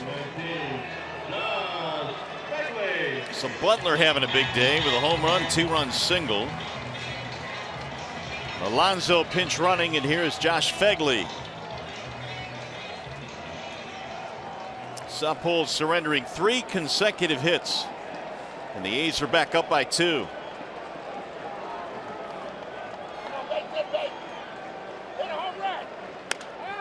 That is popped up, and Cabrera's going to run out of room. This A's team is seeing Warwick very well, striking him early and often. Single, double, another single. Phegley swinging at the first pitch. Sappold, a native of Australia. The Tigers in recent years have beefed up their scouting of that area. Phegley waits on the 0-1. Strike called on the inside corner. 0-2. Sappold was saying growing up in Australia, they really don't have high school sports, so to speak. So he played travel baseball and eventually landed in the Australian Baseball League. Drafted by Detroit. I believe that one of the innovators of baseball in Australia was Peter O'Malley.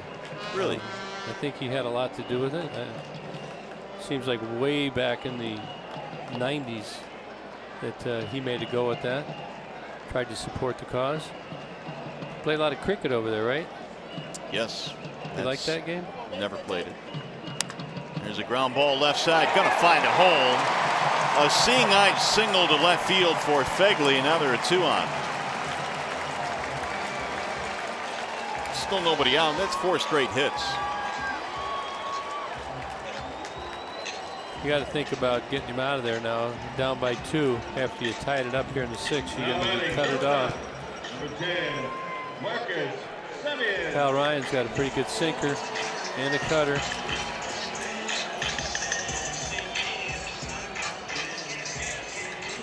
Ryan watching the action now from the bullpen. He would be good to go if needed.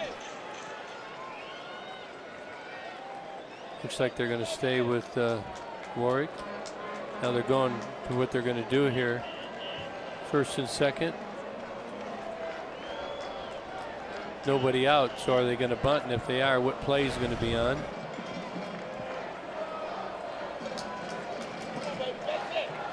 Now the sabermetricians do not believe in the bunt in this play. I think they say you can score more runs by swinging the bat. Charging at the corners, or pinching at least, Cabrera and Castellanos, and Sappold steps out.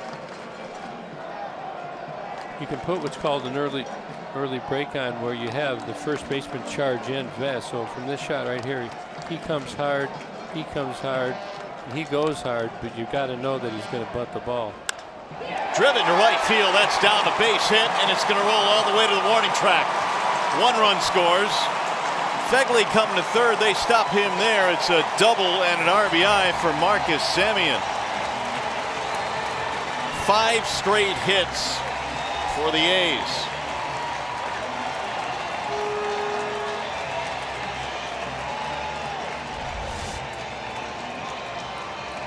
It's not quality pitches. You can see it again. Middle of the zone. On the outside corner.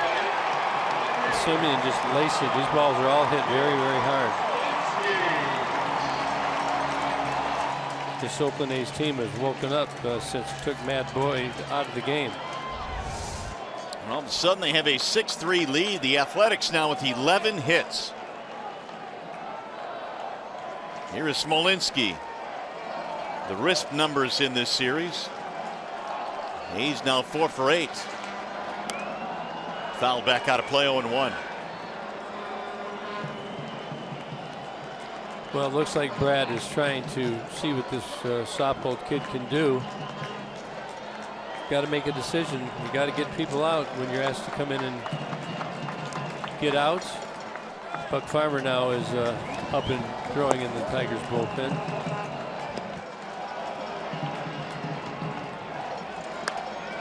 Fly ball in the air to shallow right, and Martinez makes a running grab. He'll come up throwing. Throw to the plate is dropped by Saltalamacchia, and Fegley scores.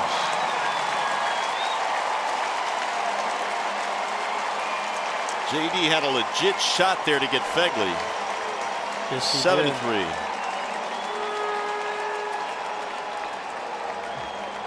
JD did a good job on this. Good, sets it up good. Look how he sets it up, perfect. Makes a good throw. Hop, skip, and a good strong throw. And Salty's got it peeking out of the corner of the eye. He got short hopped a little bit. Pretty hard pick. Now batting, left fielder, number 4. Supple looked like he rolled that ankle backing it up.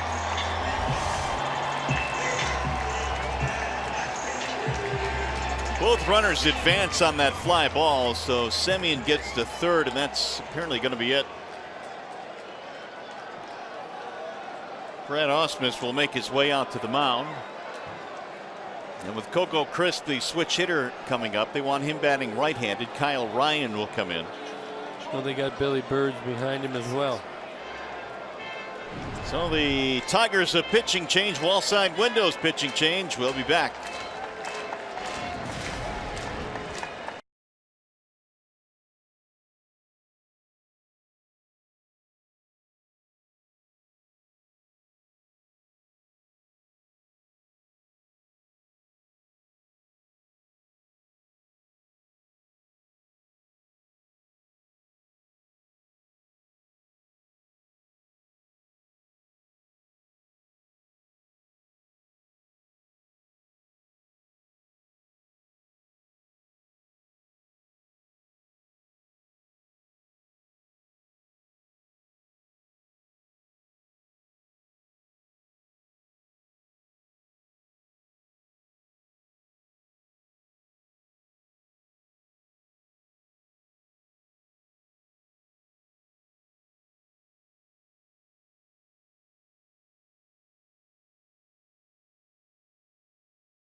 Chicago White Sox at 4:10 p.m. The 22nd annual Negro Leagues tribute game. The first 10,000 fans receive a Negro Leagues tribute game hat. Visit Tigers.com or call 866-66-TIGER for ticket information.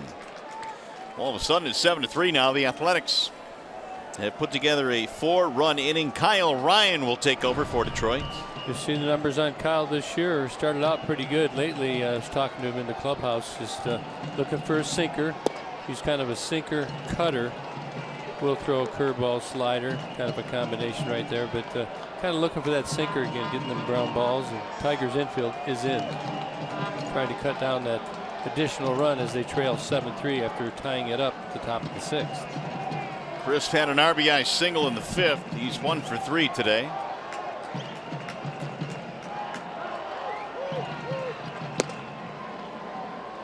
There's a no pitch. Andy Fletcher called time before the ball was delivered. You'll see him call time.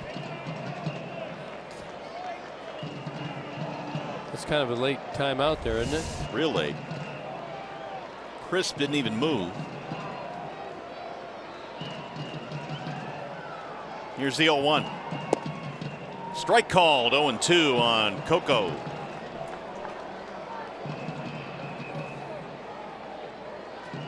On Monday, picked up the 1,500th hit of his career.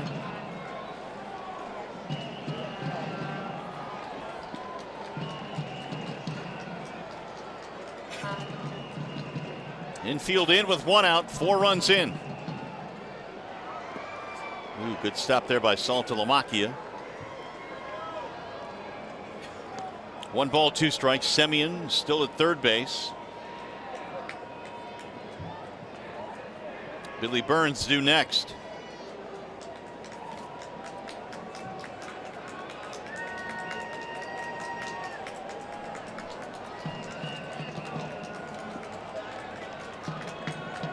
One and 2 on Coco Crisp. Drill to left field, down a base hit. Another run will score. Crisp takes the turn. He's going to hold up. RBI single for Crisp. A 5-run inning, all of them charged to Saupold. Ball's trying to get in off the plate, doesn't make it. And the A's bats have just really come to life right here. Some mistakes, some not, but the A's don't care right now. Just keep tacking on. Tigers tied it up on the 2-run homer by Victor Martinez, and now a 5-run 6th inning. Game's gotten away in a hurry. Ball 1 to Billy Burns. 8th man to bat in the inning. Burns 0 for 3.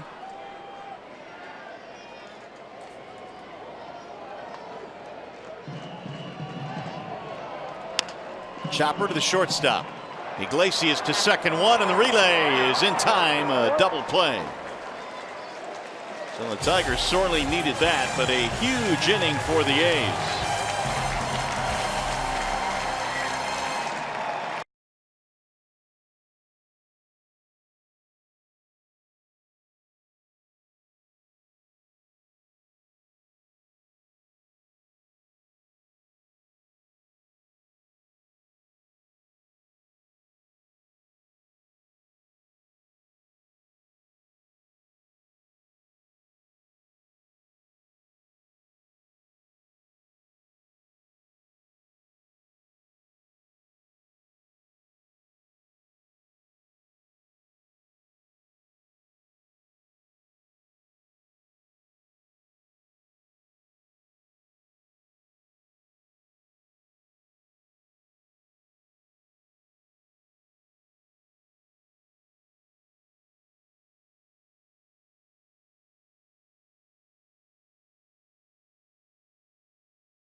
Game summary this afternoon from Oakland. The Athletics a 5-run 6th inning after the Tigers had tied it up.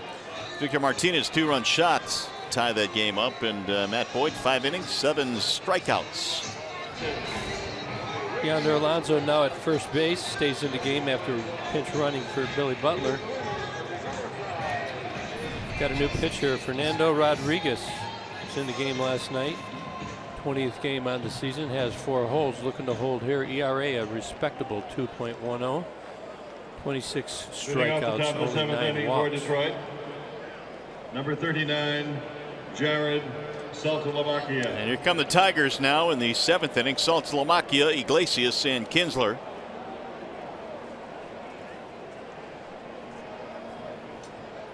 A lot of ground to make up now. 5-run spread as we go to the 7th. Yeah, those A's, they struck quick. Tigers tied it up. Boom. First one is high and away from Rodriguez. You know, you get discouraged, but you can't let it wear you down. Got to tell yourself to keep grinding.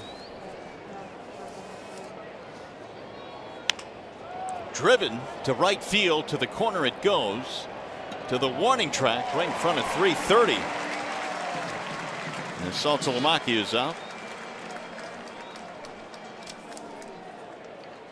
Hey, in honor of Memorial Day weekend, Fox Sports Supports is proud to team up with Merging Vets and Players, dedicated to ensuring our nation's warriors can be as productive off the field as they were on, by joining combat veterans with former athletes to form a common bond over dedication and teamwork. Visit foxsportssupports.com to learn more. Sounds like a good cause to me. Excellent cause. Hope your Memorial Day weekend is going well.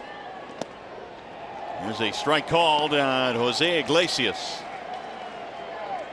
Tigers will be in Anaheim on Memorial Day, coming up on Monday.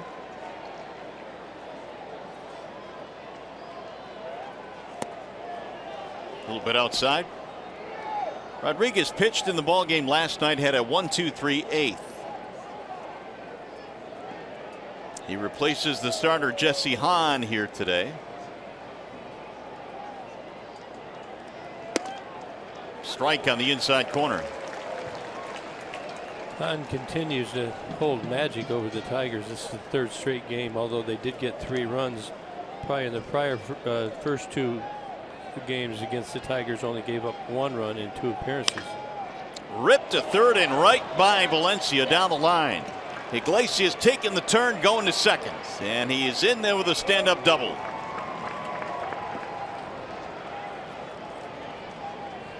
Second double of the series for Jose. Now batting. Well, he has not gotten hot like he has in previous years when he was a 300 hitter prior to this year. So that's a good sign right here. Iggy's 3 ground balls today and gets a double right there. Iglesias now with 5 doubles. That'll bring up Kinsler, who's been on base 3 times, walked 2 singles. Did get thrown out at home on a kind of a freak play. Pitcher covering the plate from the catcher's throw. Swing and a miss, 0-1.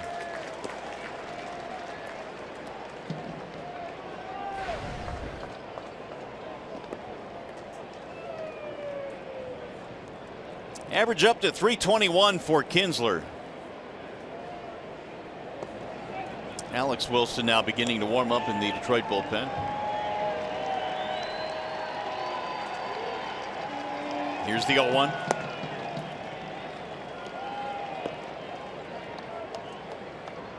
Fernando Rodriguez has held opponents to a batting average of just 180.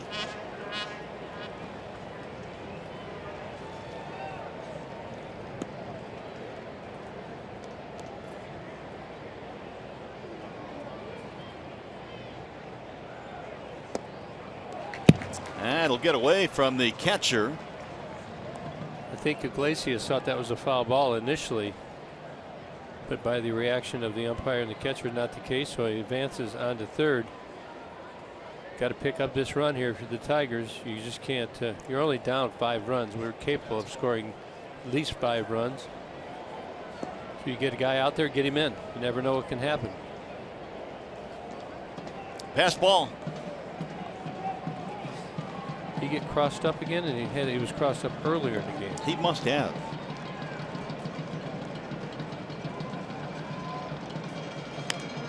Popped him up. Middle of the infield. Uh-oh, the sun. But Semien comes in right in front of Lowry, who never saw it. Well, we're going to take a look at this, and Semion's got the better angle.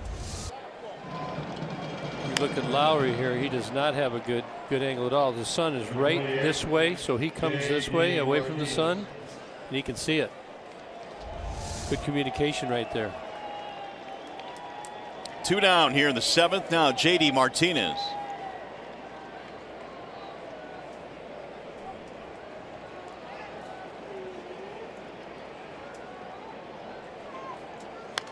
Fouled away 0-1 on JD, who's been on base once in this game, had a base on balls in the 4th.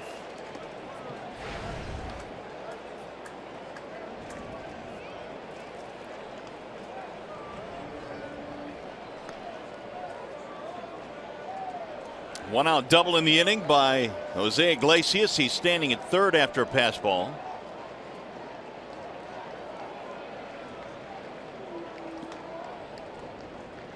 Here's the 0-1.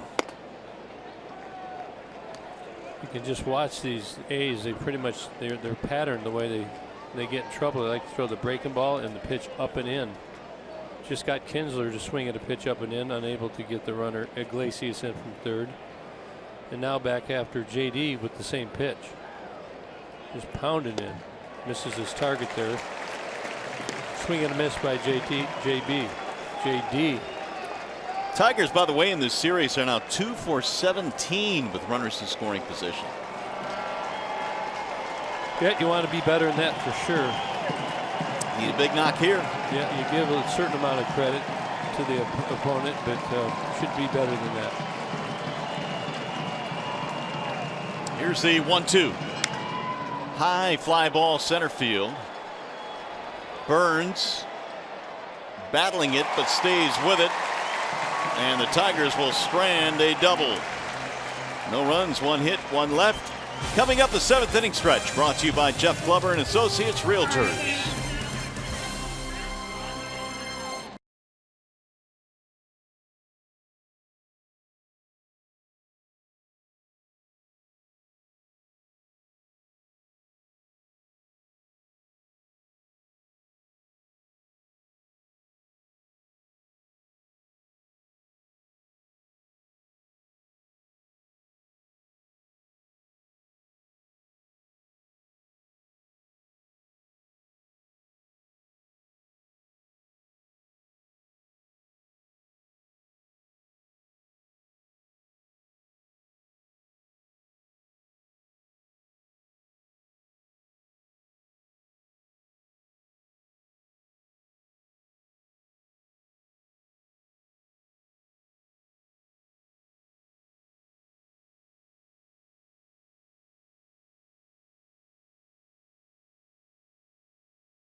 At 8-3 as we go to the middle of the 7th inning here in Oakland. Of course, Bob Melvin, a former teammate of Kirk Gibson's, and he talks about his relationship with Gibby.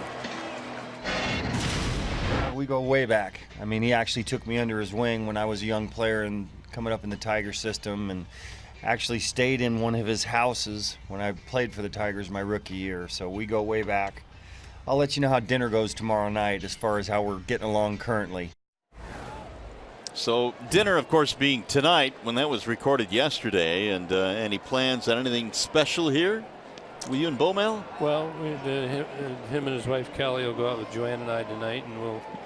Right now, things look like he'll be in a good mood, and the winner pays, so we'll get him to pay. But Bob Melvin is a great baseball guy, inspired me to become a manager. My favorite thing I ever did to him was I took him to an Iggy Pop concert here in San Francisco about 10 years ago. And he's a little paranoid about getting in areas like that. And he asked me what he should wear. And I told him a nice bright shirt. Now, as anybody that's been to an Iggy Pop concert, it's a little, it's black is the color. So he felt he stood Way to out. go. So he's about 6'6" with a bright shirt on. So he took your advice and wore a bright shirt, and you threw him under the bus. I didn't throw him under the bus. I just wanted him to feel special. And it was a good concert, although he didn't understand it. Third baseman, It's a new pitcher for the Tigers, Alex Wilson. Alex coming in for his 18th game this year. ERA at 4.24. Since coming off the disabled list, has not thrown the ball as consistently as he did last year for the Tigers. A little off still, but takes time. He'll battle through, and got to hold the Oakland A's right here. Keep it at 8-3. Danny Valencia is batting after a leadoff single by Lowry. Valencia had an infield single to start things off in the 6th, and that's the biggest inning of the game. The A's scored 5 in that frame. Strike called. 1-1. In what ways did Bob Melvin influence you to begin to manage? Well, he hired me to be his bench coach in Arizona in 2007. We went to the playoffs that year. He ended up getting fired, but we had many conversations and just told me that he thought I had the ability to do it, and taught me a lot, took me under his wing. And he tested me all the time in situations to prepare me for it, and encouraged me to think. Now, he didn't want to hear what I had to say all the time, but as a bench coach, when you are asked, you need to be ready. You know what I'm saying? So right. If you're going through the exercise all the time, you may not be asked, but if you are asked, you need to have a well thought out, calculated answer for your manager. And we had a lot of conversations about the game of baseball, and he's very knowledgeable, very smart, and he's got our personalities together. They're fun, interesting, fun. Respect him immensely. 2 balls, 2 strikes, the count. Danny Valencia popped him up. Saltalamacchia runs out of room. Salty's getting his running in today, isn't he? Yeah, you typically do in this ballpark, whether you're a catcher, a first baseman, third baseman, shortstop, it's all out. More action in the bullpen. Sean Doolittle is warming up for the Athletics.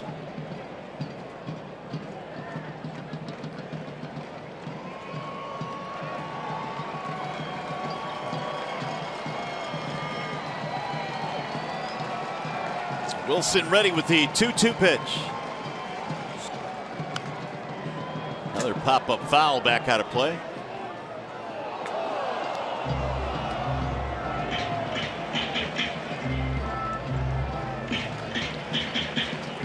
After Valencia, Chris Davis. And look at Iglesias right here. Just we're going to point something out here, and after this batter, it's what you call the straight up position. You know, how do you determine where straight up is? How did the Tigers do it? I'll explain in a second.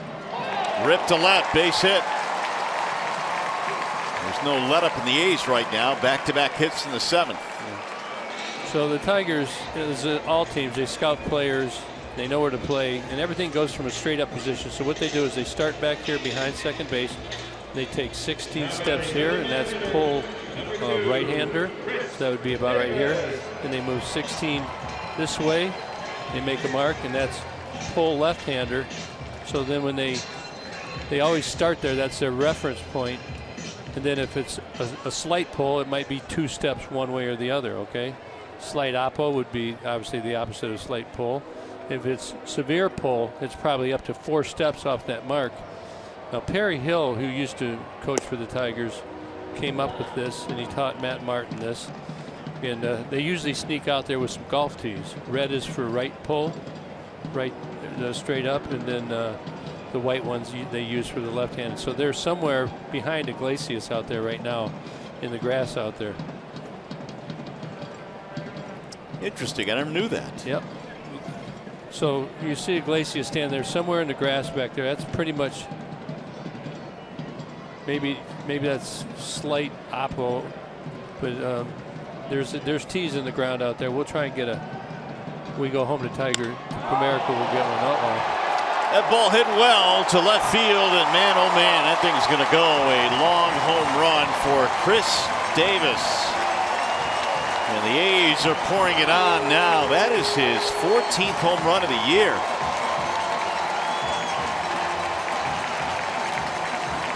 Three-run shot. It's 11-3 A's.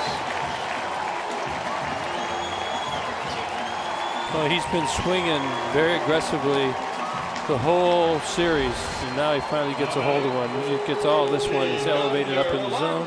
He knows it's gone immediately. 2 runners on, 3-run shot. As you say, they keep pouring on. That's his 11th home run this month alone.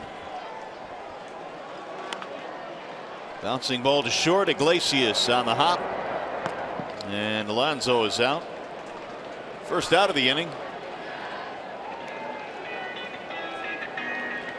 Chris Davis now 11 home runs this month, most in the Major League Baseball. Number 19. Keeps swinging it, doesn't he? He sure does. And the Tigers had tied this game at 3 in the home run by Victor Martinez, but since then the A's have gone off for 8 unanswered runs, and they lead 11-3. There's a drive to right field. Martinez on the run, still going, not going to get it. Base hit, maybe more. Fegley on his way to second. He's got a double.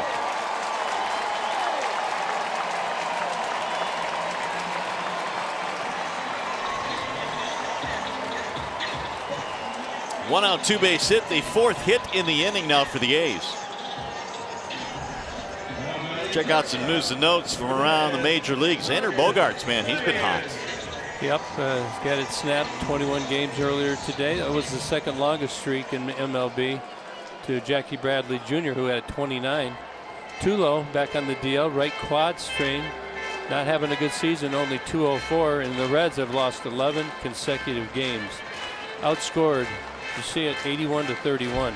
And they're losing again today, 6-1 in the 7th. Not going well in Cincinnati. Well, things aren't going here for the Tigers today, but overall, they've been on a good stretch. And Buck Farmer now warming up in the Tigers bullpen. Somebody's got to step up and stop the pressure here. I'll tell you, the one thing about the Tigers pitching is kind of the middle relief, I think. Who's the gap guy to get to the late guys? That's something that we're seeing today is a little susceptible, and there's an opening. Somebody needs to step up, right? And the job will be theirs. Because you want to, Boyd gives you 5. You need somebody to kind of get you through the next 2 innings, which didn't happen today for the Tigers. Then you get to you got K-Rod in the 9th, you got Justin Wilson, or you got Mark Lowe to get the last 2 innings. Little chopper slowly towards second base. Kinsler's throw is in time for the out.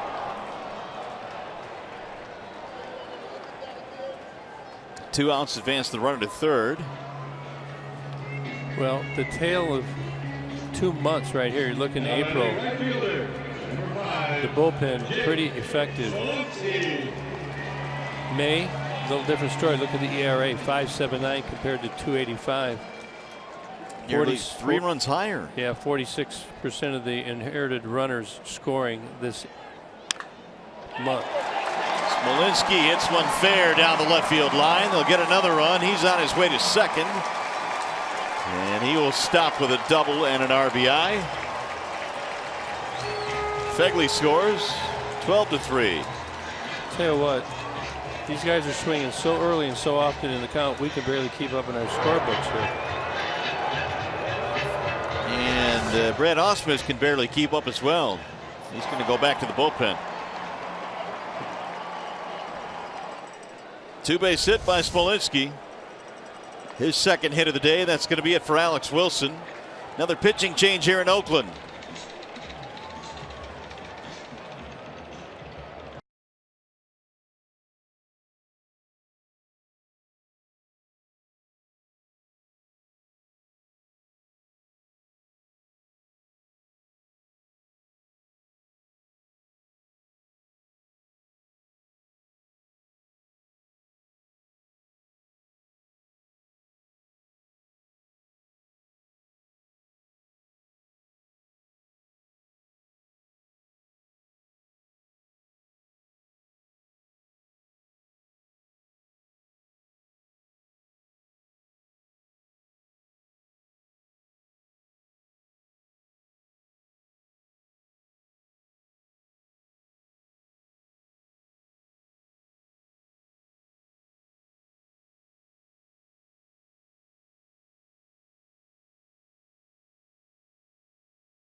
Presented by Michigan Office of Highway Safety Planning. Really, the A's pitching staff has not done all that well this year, with the exception of one guy, Rich Hill.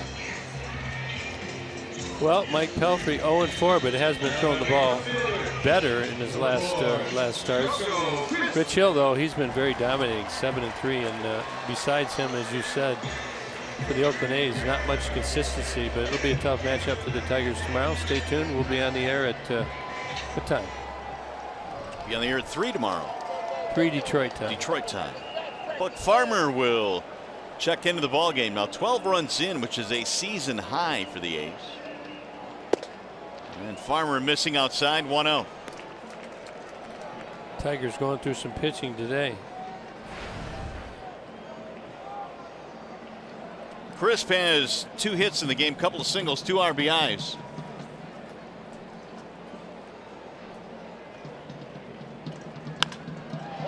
Drilled toward right field. JD Martinez calling for it.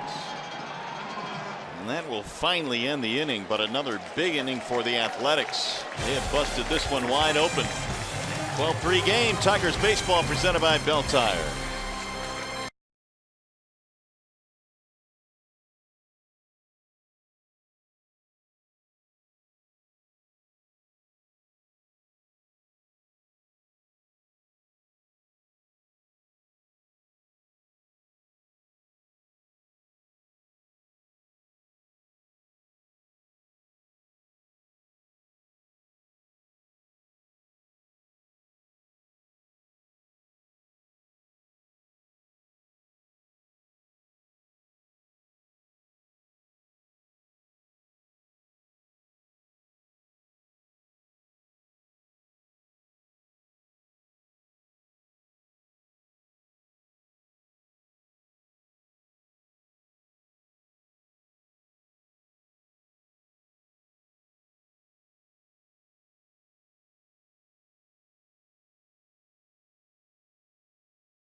By pitch, boy, it hasn't been pretty. Victor Martinez ties the game on top of the 6th at 3-3, and then the A's just wake up and come out swinging a blazing. Warwick Saupold, a third of an inning, gives up 5 runs on 5 hits. Kyle Ryan comes in. Tigers cannot shut them down. The A's also added 4 more runs in the 7th, and that puts us at 12-3. Tigers are down to the Oakland A's.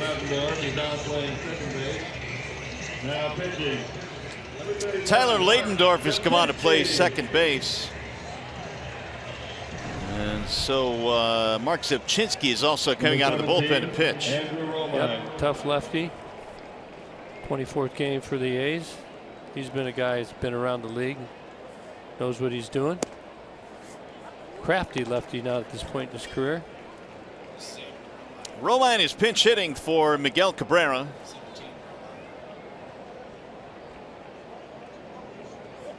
Andrews sends a ground ball to third, foul. Yeah, that's the right thing to do, get Miggy out of there. Got another day game tomorrow. Fortunately, the Tigers only have 3 guys on the bench, Romine being one. Got McCann and Micah Beedless. McCann's got a bat right now. He's on deck. He's going to DH for Victor probably, huh? Yeah, Victor due next, and then Castellanos. Yeah, if you use him, you want to leave him in the game somehow in case Salty got hurt. You have to lose your DH and put McCann in the catcher spot. The pitcher would have to hit.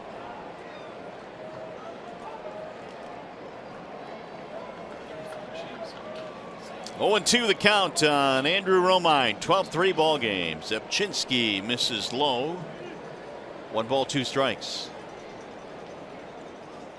Got to practice that name a few times, don't you? Zepchinski, yes, indeed. You wouldn't want to say it like 3 times really quick. Don't do it. No, I couldn't actually. I mean, I could try, but Nah, just me being goofy. Imagine. maybe something bad would happen with that. There's a ground ball foul. Well, got a game going on here. You got to relax. It's turned out of our favor for sure. Tigers have been going so well. Everybody's been contributing. The A's 5 and then 4, 9 runs in the 6th and the 7th inning. 12 total. So you just hope to get through this game, taking your regulars out as you can, as Romine strikes out here. One away now. We check in with John Keating. Well, certainly the highlight of the weekend, based on what we have seen here this afternoon, was Michael Fulmer's start in Oakland last night, and he got a surprise. He and his wife are newlyweds. They got married before the start of the season, and Kelsey Fulmer surprised her husband by flying to San Francisco, leaving her job as a nurse in Oklahoma to be here to watch perhaps his best start as a major leaguer last night. They went to the basketball game just across the way between the Warriors and the Thunder just the other night, and he told me that with Kelsey Fulmer in attendance, the Tigers are undefeated, Mario. So well, we're going to put her on the payroll, I think. Excellent. Well, that's an outstanding story there, and really, Gibby, his last 2 starts have been so good, and that entire family has to feel pretty good about what Michael's been able to do. They're off to a great start. It's a dream come true. You know, he was dominant. He had the 11 strikeouts in his previous appearance last night. Really, the ground balls were the answer, and the changeup, though, is what has really put him on the map. Hopefully, he can keep the feel for that, and hopefully, if that happens, he will continue to win ball games for the Tigers. Even when his ERA was high, the Tigers somehow were winning ball games, and that's no coincidence. McCann fouls it back.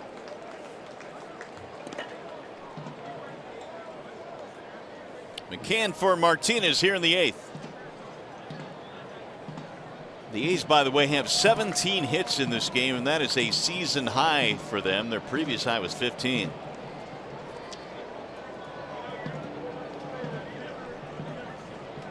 Two and one.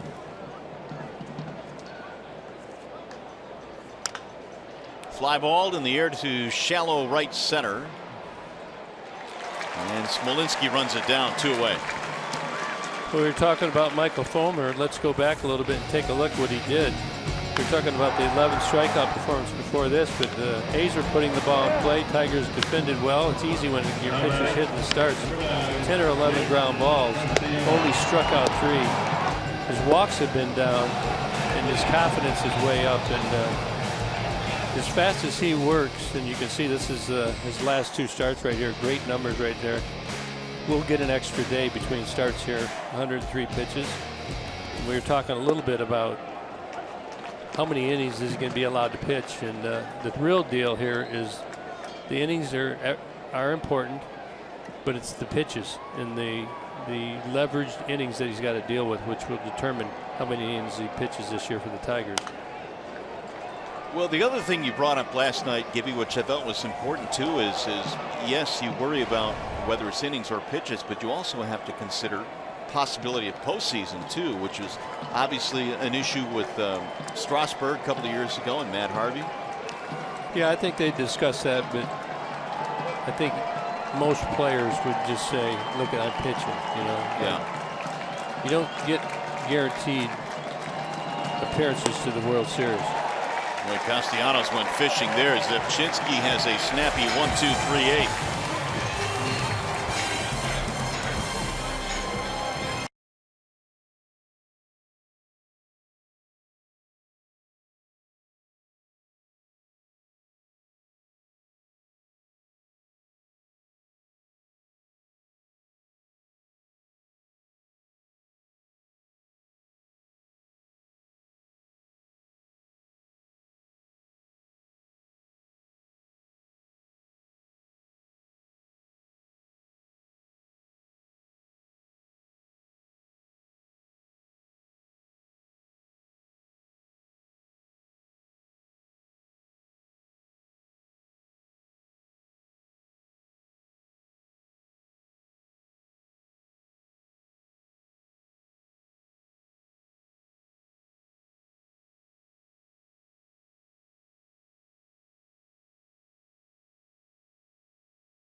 Boys, big play of the game happened in the 6th inning. Victor Martinez, following a Miggy walk, a leadoff walk, goes yard. That ties the score at 3 apiece. Since then, has not been good for the Tigers as the Oakland A's offense has come to life. 12-3 is our score as we play here in the bottom of the 8th. Romine will stay in the game and he will play first base. Mike Avila's also in the game. He'll play second. Buck Farmer replaced Wilson in the 7th inning and got the final out of that frame. Billy Burns leads it off. Here's the 1-1. 2 balls, 1 strike on Burns. He is hitless today. There is more action in the bullpen. Zach Neal warming up for the Athletics. Tigers have now used all their players. So, you know, nobody wants to get behind in a game like this. Been on a roll. 3-3 game turns into a blowout. But on the other side of it, Romine, Avilas, they get to get into a game. You know, they haven't been in many games, and their bench has been lightly used so far this year.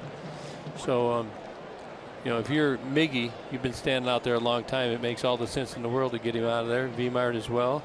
I think McCann, you have to put him in there because he's a catcher, and you can't burn your last catcher in case Salty gets hurt. So that'll work good for the Tigers. Get some production out of this situation. Iglesias throws out Burns. 1 away.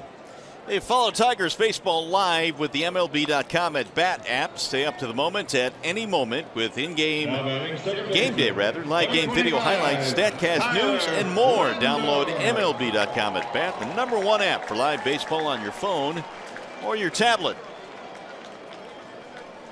Do a good job on that MLB site right there. Oh, they do a great job. You're right. Drilled to center field right at Maben. Leidendorf is out, 2 gone. That'll bring up Valencia. Now batting third baseman, 26, Danny Valencia. Well, Mike Pelfrey, as we mentioned earlier, will get the call tomorrow for the Tigers against Rich Hill. The Tigers didn't fare too well against Hill the last time they faced him. Another challenge tomorrow. Always a new challenge. Gonna have to forget this one. Got a day game today, day game tomorrow. Take your time, get recovered as best you can, go out and have a nice dinner, get some rest tonight, and tomorrow's a new day. Here's the 1-0. 2-0 on Danny Valencia. He's had a big day, 3 hits, including a homer. He has scored 3 runs.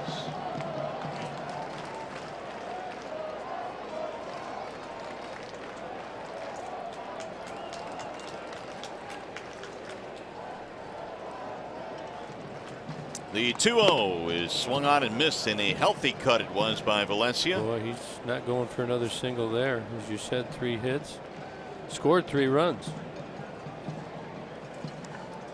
12 total so far. It's good for Buck Farmer as well, bring him into a non-leverage situation. One of the things the Tigers are going to have to, we talked earlier, is to get that middle gap bullpen together. Who's it going to be? Buck Farmer's had a couple chances at this. You need to have somebody who can go long as well. 4 innings, or if you need it. 2-out walk.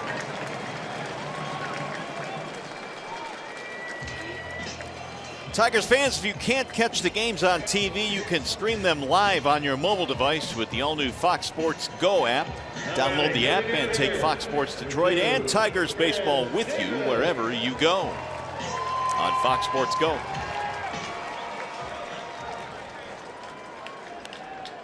The walk to Valencia keeps the inning going for Chris Davis, who hit a long 3-run homer in his last at bat. He also has a double. Pulls this one on the ground to short. Right there is Iglesias. They'll get the Forest to retire the side, which means we go to the 9th.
3 as we go to the top of the 9th inning. Last call for the Tigers. We've got some changes. Chris Coughlin comes into play left field.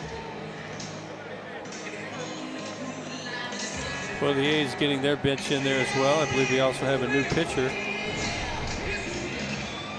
Zach Neal.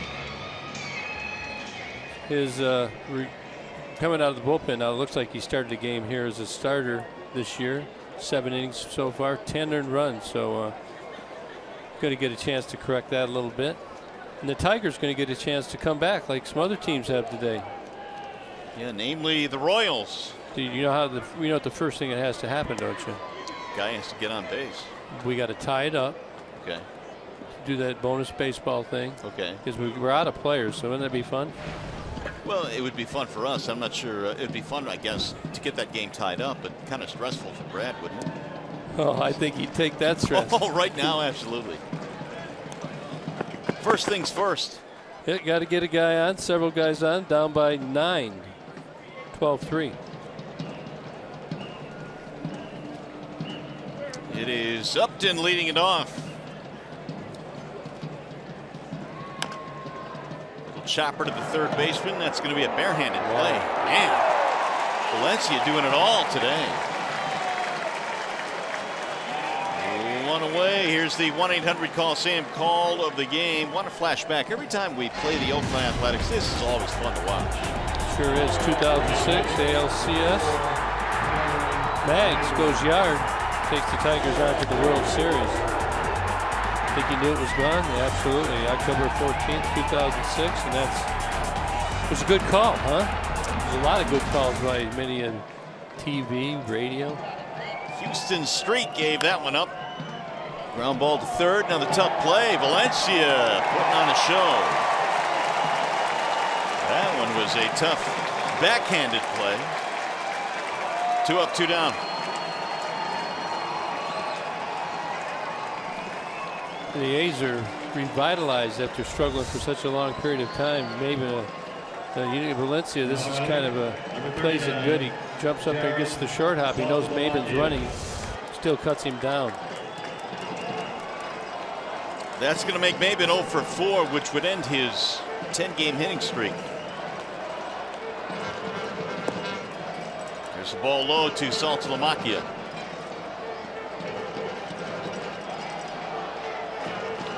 Two out, nobody on in the 9th. He's looking for that final out, and a strike called on Salty. 1-1. Wrap up the series tomorrow. The winner takes the series. Then it's on to Southern California into Anaheim. High fly ball, right field, should do it. Smolinski squeezes it, and the A's, flexing their muscle today, win this one 12-3. Boy, it was a real good game up to the 6th inning. Tigers came back, and everything let loose. We'll be back.